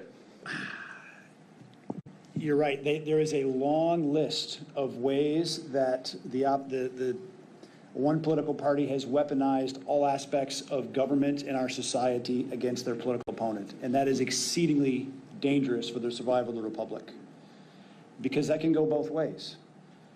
I don't think this was a grand conspiracy, another shooter, et cetera. Because if there was a second shooter, when the 20-year-old was shot and the Secret Service detail did an awful job of getting Trump off the X and let him stand up again, great instincts of the president to come back defiant, having just been shot in the head, to come back and say, fight, fight, fight. Great instincts on him. He never should have had the opportunity to do that, because his detail should have put him horizontal and moved him off there immediately. If there was a second shooter, it was a prime time for them to be shooting. So I don't believe there is a second shooter. I think this is a litany of incompetence. And it speaks to, as we also remember the anniversary of the debacle of Afghanistan, our problem is we have a federal government that doesn't have any accountability in any way, shape, or form. And I push back on you in Congress to affect the bureaucracy the one way that they care: cut their damn budget. Starve them out. Nothing else will get their attention other than their starvation. Well, I can definitely agree with that. I think all of us on here have been willing to shut the government if they're not willing to shut the border, and we've made that clear at times. With that, I'll hand it over for the Honorable Matt Gaetz for 5 minutes. I've learned a lot in this session, and here's what I think I've picked up. one thing did not go wrong that resulted in President Trump being shot. Mr. Bongino explained the 3 different layers and the lack of air controls. Mr. Schaefer explained the comms breakdowns. You got the paperwork back and forth with the field office and headquarters. So all these things are going wrong. So then the obvious question is, why did that systemic cascading failure occur? And I think you've given us really good testimony as to why. First, it's Bongino saying, well, this was bound to happen, based on these structural failures, with technology failures, with this embrace of DEI and a quota system. You had a very low floor to start with. And then I don't want to bury the lead here. You heard Mr. Prince's testimony that he believes that a motivation here might be they just didn't deem Trump a sufficiently worthy protectee, and that could inform on it. And then I think the most damaging, and I never really contemplated until you gave the testimony, Mr. Bongino, that giving the Trump detail the assets they requested, air, additional manpower presence, more folks, so that not everything is pushed out to locals, but indeed is the folks that have gone through the type of training that you provided in Maryland. Well, that was because that kind of a force posture could make Trump appear more presidential, more ascendant, more in charge. And I do think that in addition to what Mr. Prince has said about budget, there are things Congress can do to direct specific demands for documents around those 3 vectors and work on all of them. To the structural issues, Mr. Prince, is it something leadership can fix? Because one thing we've found is that you try to put downward pressure on any budget around here for anything, and it's like you're committing a war crime. And in some cases, we've seen some agencies improve when you get the right leadership in and can administer an effective agency. What's your perspective on that? I remember in the late 80s, during the Iran-Contra crisis, controversy, and the CIA was not being forthcoming with some documents that Congress had requested. And of course, the Democrats were in charge of Congress then. Tip O'Neill was the speaker. He made it very clear that he was specifically withholding all the pay for all the SIS, the Special Intelligence Service, Senior Intelligence Service officers at CIA headquarters until those documents were delivered. Shocker, the documents were delivered by Friday to the Congress.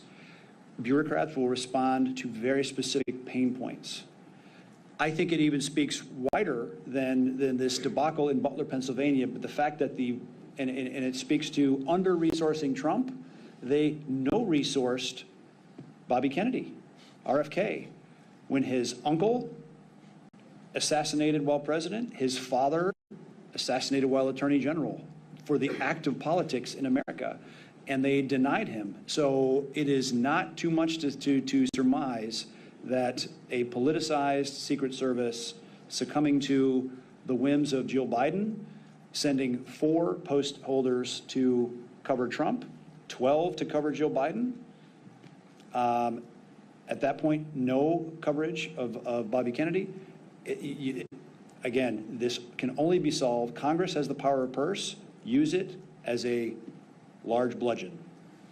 Yeah, Mr. Schaefer, is there any dynamic you think I've missed in sort of summarizing this as, low agency performance generally layered with the other dynamics that the other witnesses have shared?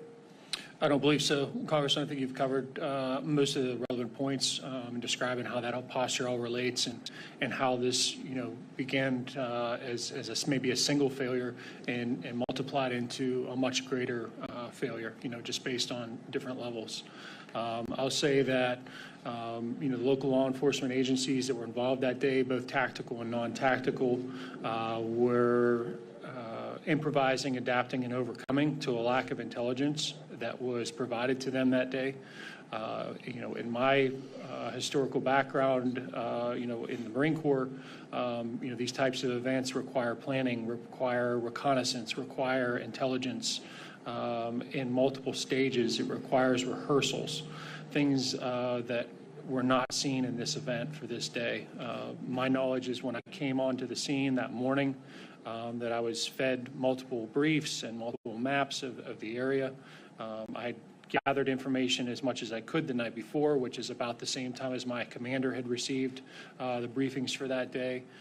So we really felt like we were on the back foot and just tried to overcome that throughout the day and gather what we could. Great, thank you. My time's expired, but I think you've all provided us excellent areas for further inquiry. Thank you, Mr. Gates. I want to go over some forensic questions because I think that as we continue to peel the layers back, what we don't find is enough answers, but more questions that need to be asked. Just in a quick yes or no, do you find it odd that literally only days after the attempted assassination on President Donald J. Trump, while the roof was too sloped to place individuals for counter-sniper operations, that it wasn't too sloped to a roof for the FBI to go ahead and tamper, in my opinion, with evidence by washing the roof off that may have had significant evidence on it? Do you find that odd? Yes, I do, Congress. Mr. Prince? Yeah, I certainly don't realize, I don't understand what the rush was to wash a roof. Mr. Bongino? No doubt. Do we also find it odd that, as of recent, one of our colleagues, Representative Higgins, had uncovered the fact that the body of Matthew Crooks had not only been released and cremated, but that the coroner who's responsible for releasing the body had no knowledge of it? Mr. Schaefer? Yes, absolutely. Mr. Prince? Sounds like destruction of evidence. Mr. Bongino? Given the gravity of what happened, absolutely. Do you also find it odd that no ballistics, no toxicology report, no confidence in the actual, I guess, proof of who it was who took the shot has been provided to date? And also, just to follow on to that, how quickly the crime scene at the home was actually released before any evidence had been obtained and released? Mr. Schaefer? In total analysis of your question, I think it warrants maybe a little more than a yes or no. I absolutely find that to be troubling. I also find that there were multiple friendlies that engaged the shooter that day, and no report has been given back to that local agency that was involved in that information. I feel that's critical. Mr. Prince? Yeah, again, there's a lot of things that just smell around the entire thing, and like I said in my opening statement, only the disinfectants of transparency will clean this up. And so covering it up and hiding only compounds an already a really bad look on the federal government. Mr. Bongino? Yeah, I'll say again, given the gravity of the situation, extremely odd. Do we find it odd that in addition to a 20-year-old not having a social media presence and being scrubbed, that in addition to having the knowledge on how to create sophisticated explosive devices with a multi-channel transmitter, that there was also leaked evidence or leaked information on regards to 3 encrypted accounts? Do you find it odd that these encrypted accounts, which are overseas, has not been discussed and or talked about at any point? Mr. Schaefer? Absolutely, Congressman. Mr. Prince? In the same way that Congress passed a law in 1992 that within 25 years, all things related to the Kennedy assassination were supposed to be declassified and released, why cover this up? Why, again, what is being covered and what is being covered up and why? And it makes a bad situation even worse. Mr. Bongino? Odd, to say the least, yes. I want to go back to something earlier as well. Mr. Bongino, Secret Service, NYPD, worked in the actual training of it. Do you believe that a protective detail should be appointed based upon the title you carry or the threat level based upon the office in which you are to obtain? It should exclusively be based on a threat assessment. It should have nothing to do with the title. And do you agree that if you were the Secret Service director, that when the request came in based on President Trump's profile, based on the existing threats that would need to be mitigated, based on the request by his own officers, that would be something that you would approve or disapprove? There isn't a scenario where a sane, rational, well-trained Secret Service agent would deny CSU or counter-sniper assets to a threat, to a protectee with a threat footprint like Donald Trump. Not a chance. Well, I really appreciate that, and I know that you're enjoying the private sector, but I can tell you we'd have been far better off by having the director of the Secret Service be Dan Bongino than it be Ronald Rowe or Director Cheadle. I'm going to go ahead with this and turn it over to my colleague, Mr. Honorable Chip Roy, for 5 minutes. Thank my friend from Florida. I know some of you are on a clock. Got to get out of here at 2 o'clock. I think we're going to come right up on that number. I'll just have a few questions really quickly. First of all, because we had some conversations earlier about the building from which Mr. Crooks was able to position himself.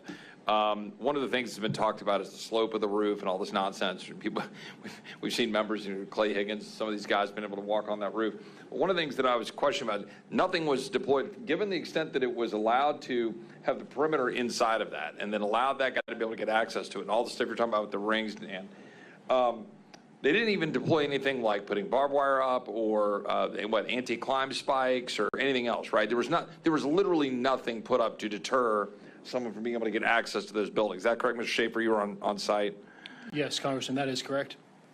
And I mean, would that have been, again, given that it wasn't within the perimeter, would that have been another thing they could have done? Was done something to at least limit the ability to have access to the building? Put some sort of anti-climb spikes, barbed wire, anything up around it?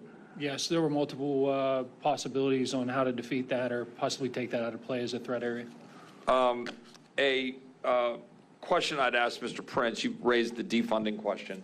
I don't think anybody questions where I personally come from on desire to defund a large chunk of government to the extent that I possibly can.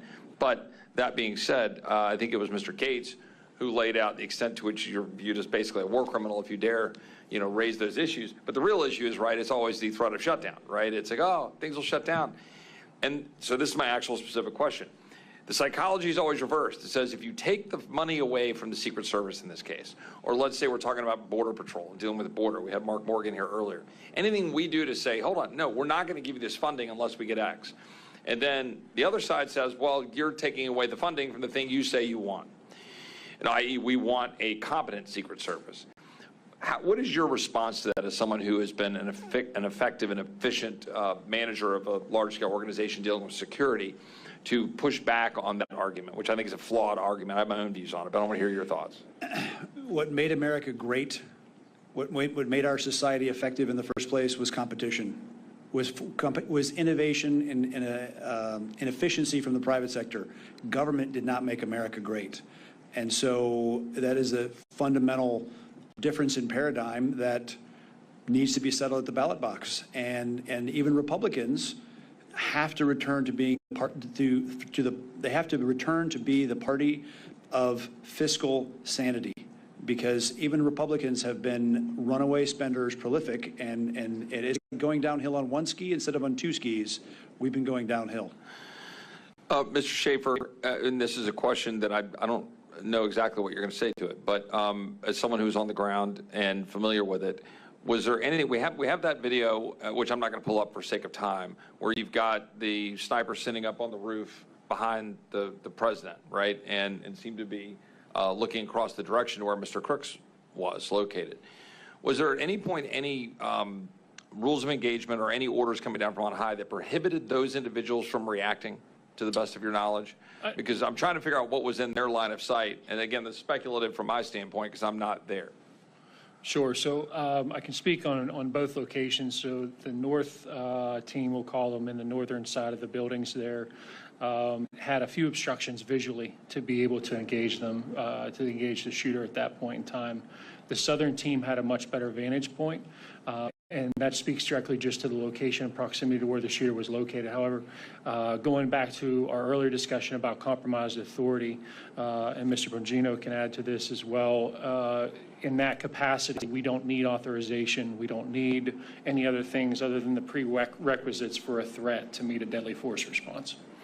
I appreciate that. Mr. Bongino, I'll let you comment on that, and I'll ask you one more question in closing, because I know you need to go. We had some reporting from Ms. Crabtree, who was here with the panel earlier and is here with us now, earlier about the potential engagement or interference, I should say, by Iranian authorities in terms of our ability to protect our president, Secret Service, and so forth. Do you have any perspectives on that and why that's particularly problematic, or anything to add about that, and how our foreign adversaries are viewing what we're seeing unfold in front of us? Well, I want you to keep in mind that we've known about the Iranian threat after the death of Soleimani to John Bolton, Donald Trump, former President Trump, and others for well over 3 years now. So there's no, keep in mind, this is a regime that has a history of documented terror attacks who sloganeers death to America. So they're not actually, their motives are, you don't have to investigate their motives, they tell you. They've known about it. If they have, and Susan's an excellent reporter, if you're not following her, you're making a big mistake on this. I have no reason to not believe her reporting or its accuracy. She's been that good. 3 sources, if I remember correctly. If these 3 sources are accurate, that we have been compromised and security allocation decisions are being made by people under the influence of the Iranian terror regime, then this is going to be a whole different panel if we do this again. By the way, I have to run. I'm sorry. I got to excuse myself. I'm sorry. I don't mean to be rude. Thank you. Thank you, gentlemen. I'm done. Yield back. Well, I want to thank our panelists, but we're going to do a quick close, myself and Congressman Crane. But before I close, I just have one more question for you, Mr. Schaefer, which is, can you tell me exactly how many rounds and how many shots were fired? Yes. So the total round count that was released after the investigations were done were 10 rounds, 8 by the shooter himself, the threat, and 2 friendly rounds after that. The 2 rounds both making impact, or can you confirm on this? That has not been made possible, or we have not had the opportunity to confirm that based on the withheld information of the autopsy report. And given your involvement in this, what also have you heard on the explosives and the sophistication of the devices? So the explosive devices that were used, the primary charge was a homemade variant known as ammonium nitrate fuel oil, or AMFO, supposedly manufactured possibly in the residence of the home. Obviously, for those that don't know, in the construction of these types of materials, there's a process. There are things that need to be procured, and most likely those things would have been located through online means.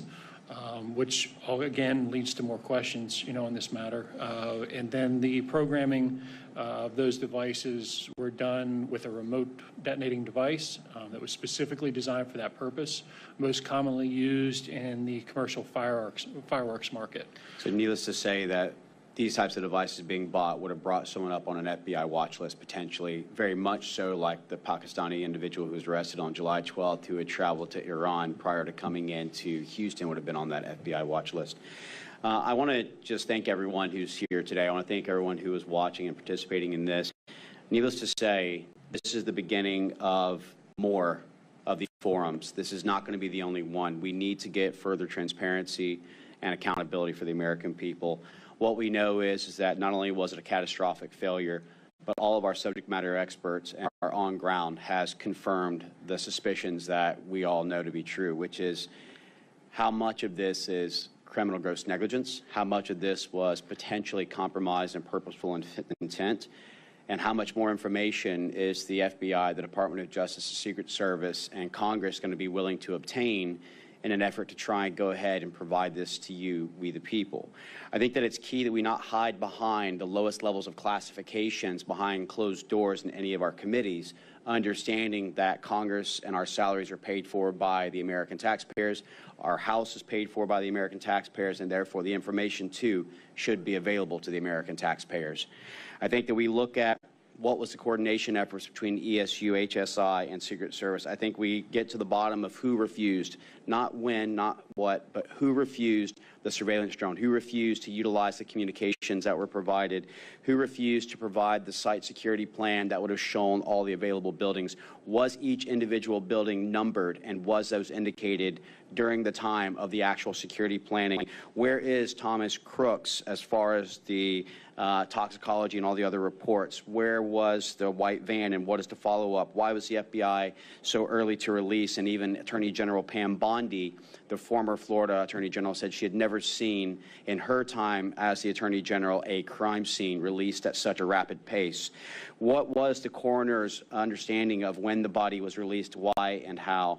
Why is it that they did not show up to the morning briefing? Why was a Kubota dealership only 400 yards away not being looked at? Where are the encrypted accounts, and why are we not getting further information? Again, I think that we're understanding that we've investigated the culture of the Secret Service and what needs to change and why DEI is not healthy for our military, for our security services, or otherwise. But I think that we need to further investigate the questions of why did this take place, how did this take place, and what do we do to prevent it in the future and moving forward? I thank everybody, and I'll turn it over for the final and closing remarks by my colleague, Congressman Eli Crane. Thank you guys for coming. Thank you to the witnesses for coming today. I want to especially thank Ben Schaefer for coming out today. Anytime you're in law enforcement and you take the risk to come and testify before Congress like this, it takes a lot of courage. So, Ben, thank you. I know a lot of other individuals would not be willing to come testify. I also want to thank Mr. Prince for providing your expertise. This is for any whistleblowers out there that want to work with this committee as we move forward, or this panel, whatever we're calling it. The email is now live if you want to reach out. It's j13tipline@mail.house.gov. That is j13tipline@mail.house.gov.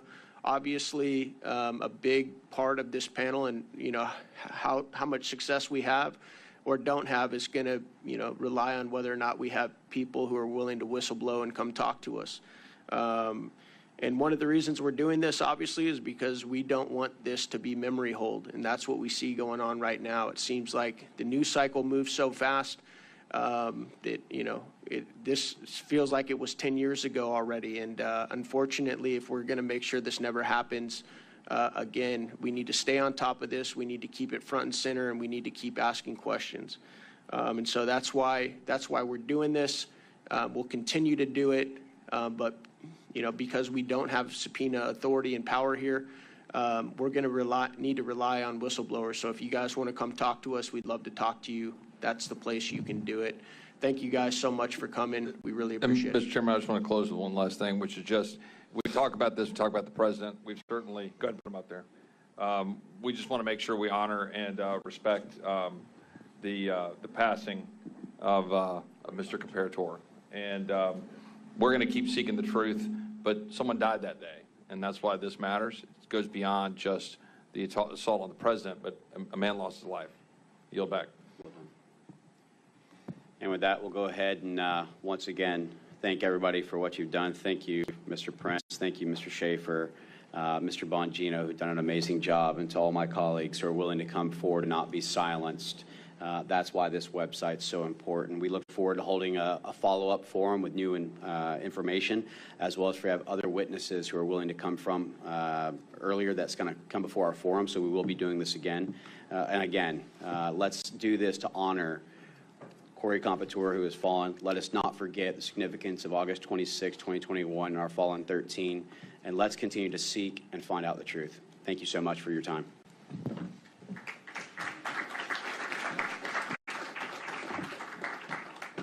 We're going to start off this forum and hearing.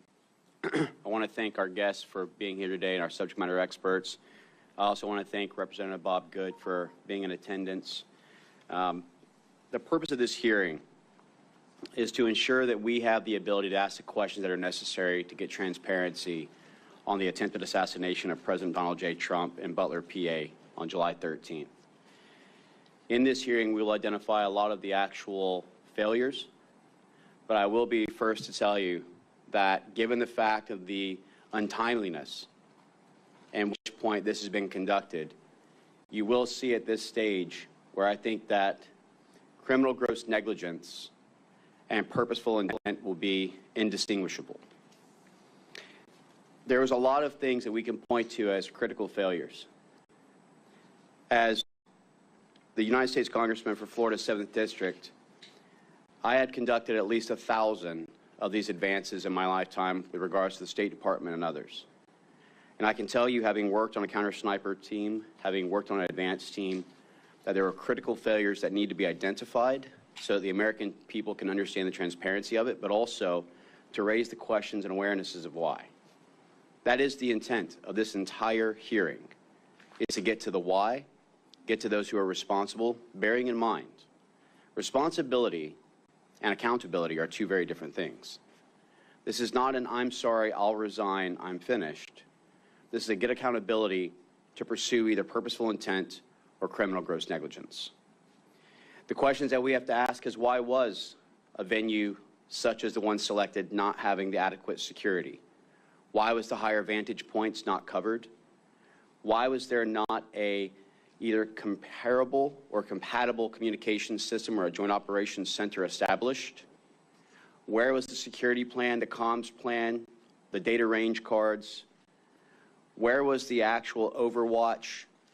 Where was the ground teams as far as their rates of instruction? And what was the tactical techniques and procedures that were to be utilized that would identify and mitigate all the existing threats?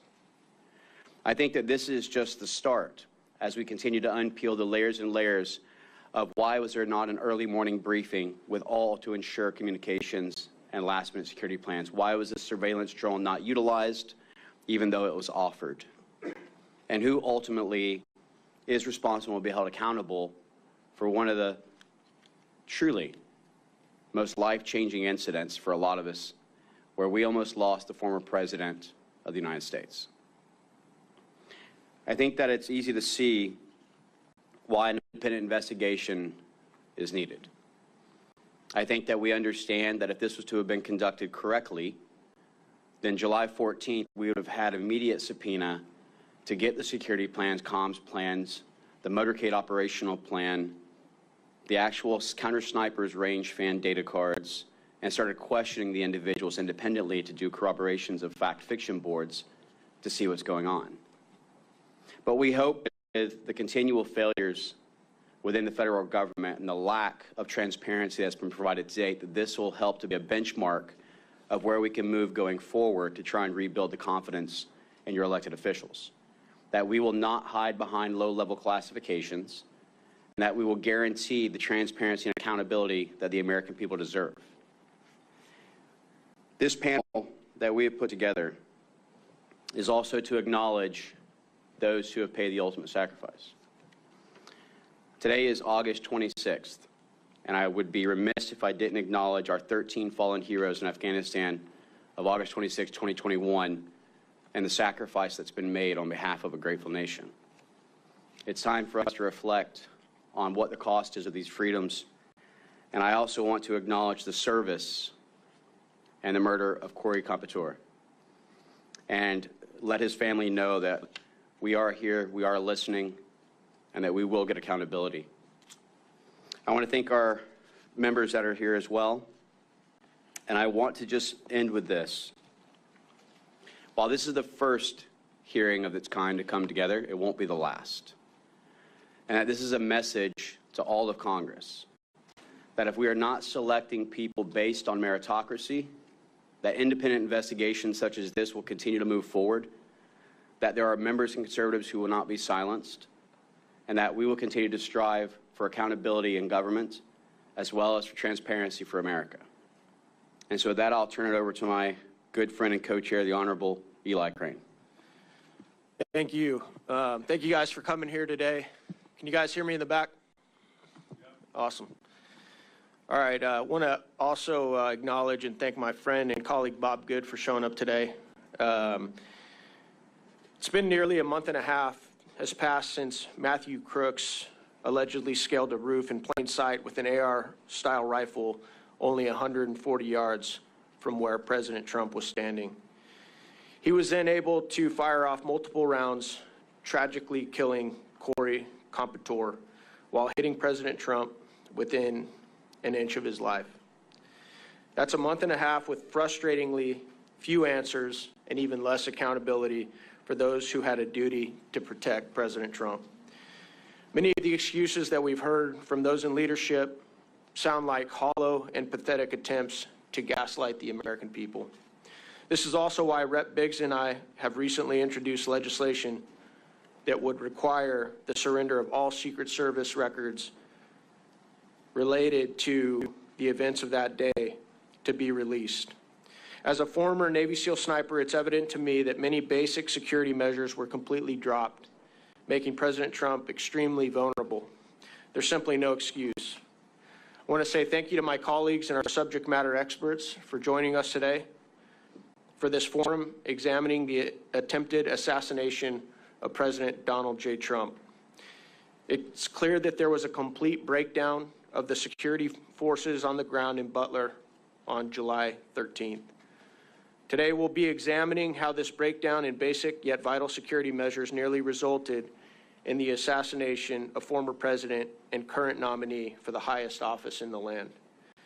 After the last hearing with former Secret Service Director Cheadle, during which the House Oversight Committee received no substantive efforts, it's imperative that we continue to conduct oversight regarding the actions and failures that occurred on and surrounding July 13th.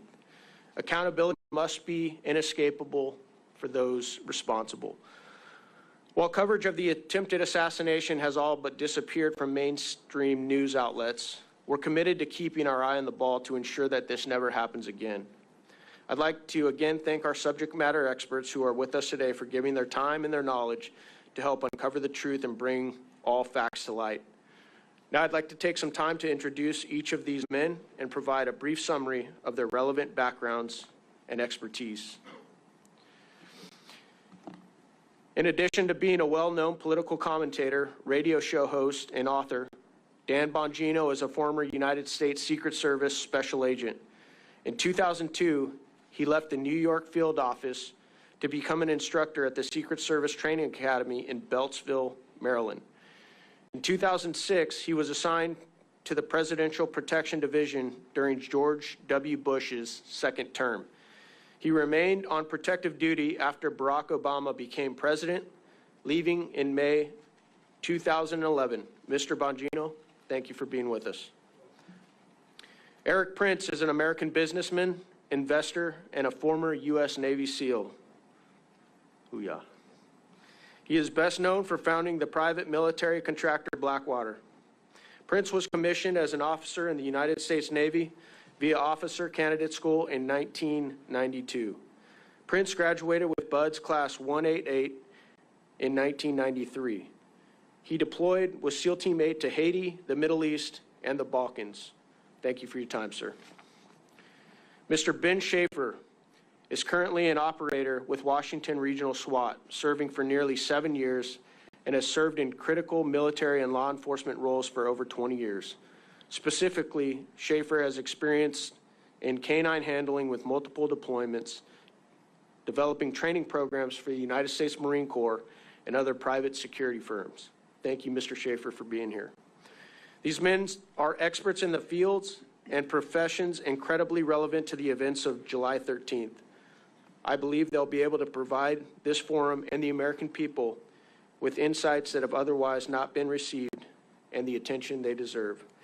With that, I'll turn it over to our subject matter experts, beginning with Mr. Bongino for opening remarks.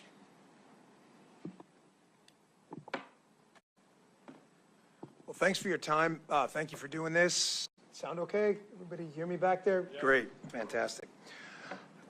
Listen, let's just get right to the point. This was an apocalyptic security failure. A man was murdered in front of his family. 3 people were shot on live television, including President Trump, and the head who came within 2 millimeters of having his head explode on national television in front of millions of people. There's no sugarcoating it. It's no time for BS. Unfortunately, as Congressman Crane and Mills both indicated, the story seems to have been vanquished to the phantom zone of media coverage. It's amazing how we're still talking about JFK's assassination, but nobody seems to want to talk about President Trump being shot in the head on national television, despite the fact that we have no answers. So I have 5 minutes, so I want to keep it quick, and I want to make 3 points. I worked in the Secret Service for 12 years. I loved it. I worked with some really amazing men and women who gave everything. I mean, a couple of them literally gave everything. I know guys who've gotten bizarre diseases overseas, like chikungunya fever and protection operations. Everybody gave a little bit of something in the Secret Service, and it was a real honor to say I was part of it. But they have 3 institutional problems, I believe, in the macro will help us get to the bottom of how this Secret Service apocalyptic failure won't happen again. First, They have a technology problem.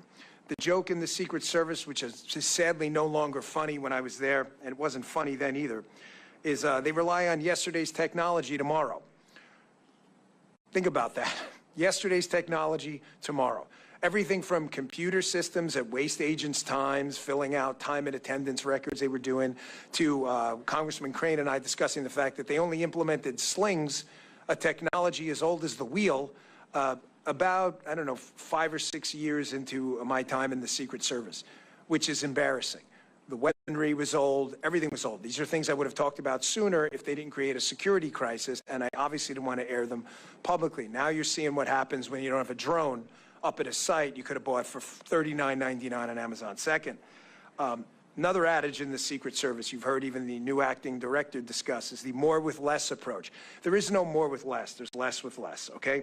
The Secret Service more with less approach only works if you produce more. That's how capitalism works. You produce a flat screen TV that was probably 20 years ago, $10,000, it's $200 at Walmart now. They produce a better TV with less. That's not what the Secret Service did. They produced less with more. They were given more money and produced less. A 20-year-old criminal outsmarted them on a $40 drone technology piece of device. You're telling me that's more with less? That's disgusting. That's nothing with less. That's less with more. Their budget went up. You guys know, you're appropriators. You know that. Third, and I'll wrap it up with this, turn it over to Mr. Prince. The investigative mission, the Secret Service, that they're telling you they need to make them better agents is total crap. That's garbage. Their agents are talented, smart people. They can figure out how to do protection without running out cheap $20 counterfeit notes at 7-Eleven on a Friday night while the president's getting shot in the head. How is it we have a DEA, we have an FBI, we have TIGTA, the IRS, CBP, and 1,000 other entities with a $6 trillion budget, which I know a lot of you guys have been fighting against this grotesque spending. $3 billion goes to the Secret Service, and we're wasting time running out counterfeit notes. It's a serious problem, counterfeiting. Granted, it might be a legacy item. They started doing counterfeiting. That's not what we do now. Get rid of the investigative mission, turn it over to other people, let them do what they do best and should do best. Protection. Thanks a lot for your time. Thank you for doing this. Thanks to the panelists as well and everyone attending. Appreciate it. We're here today to discuss a tragedy for the United States of America that could have been the catalyst in the destruction of our republic. World War I started with botched diplomatic security. The assassination of one party's leading candidate a mere 4 months before the election, at minimum, would have unleashed unimaginable chaos and violence. The cancerous rot of unaccountability has metastasized throughout our entire body politic. Our obscene levels of government waste ooze like a gelatinous mold across society. Our borders, so porous they are reminiscent of a spring flood tide. The security apparatus suffers failure upon failure globally. Our enemies mocking us even while the permanent deep state has weaponized the justice system and delivers a Soviet style of lawfare. In the case of Butler, Pennsylvania, only the disinfectant of transparency and accountability will start to repair the cascading errors that led to the tragedy. In analyzing tragic events, Gray's laws come into effect. Insufficient advanced incompetence is indistinguishable from malice. The mission of this panel must be to provide a no-holds-barred analysis of all the shortcomings that piled up to enable Butler to occur. An op order for the next administration to correct decades of drift from excellence. I know how difficult high-threat executive protection work is. One must be prepared, coordinated, and lucky every day. The bad guy only has to get it right once. There is no question that a failure of coordination, communications, training, and leadership failed America in Butler, Pennsylvania with tragic results. I'm honored and happy to help ensure that will not happen again. I think, and especially as we think the anniversary of the debacle that was Afghanistan, the theme of no accountability across all our agencies rings true, because no one has been held accountable for anything in Afghanistan or anything since.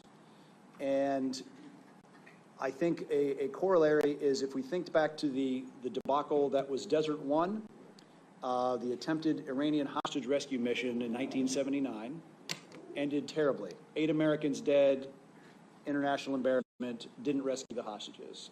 Congress took action, changed how the money is spent. Why? Because if you try to do a special operations mission, or if you're trying to do a protective mission while you're doing currency investigations, no, you can't serve two masters. They created the United States Special Operations Command to find the money and the personnel to focus on getting that mission correct. And if you think about it, the JSOC capability that the United States government has today is elegant and it's effective.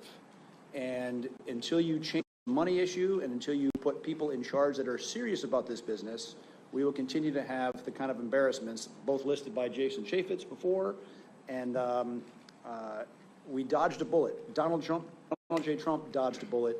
We cannot afford to have more of these.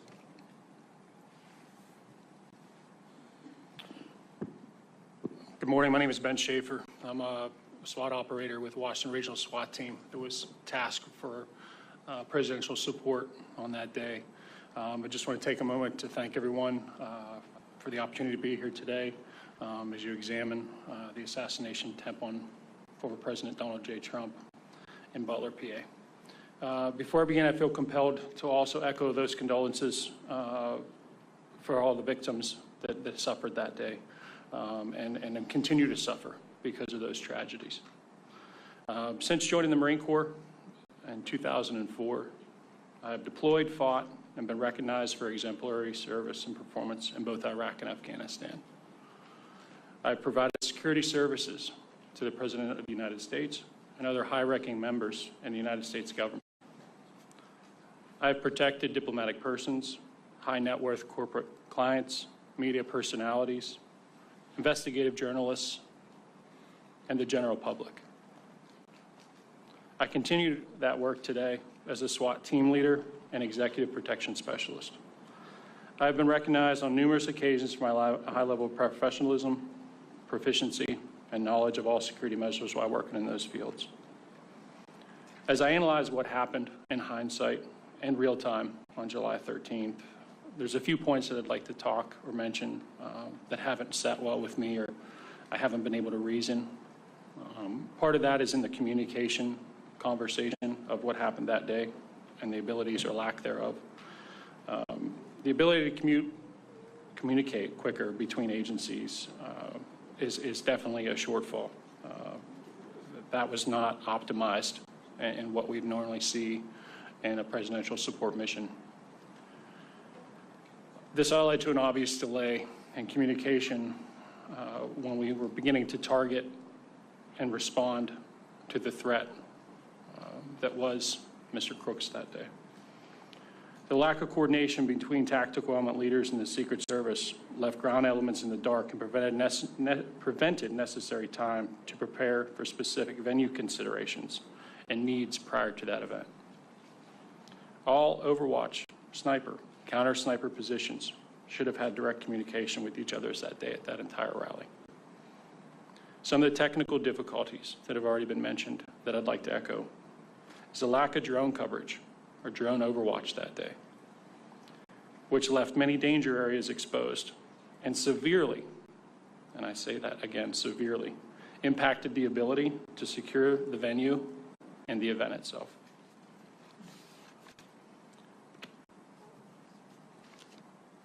Other points of failure, other danger areas that have been noted, and I feel the need again to echo those, is the water tower that was located in the northeast section of the event. That's a major, if not catastrophic failure to not identify that that is a elevated, optimal, and opportunistic place for anyone with any kind of knowledge to wreak havoc on that event. The tasks that day broken down included local law enforcement's responsibilities that include traffic, parking, and access were their primary roles.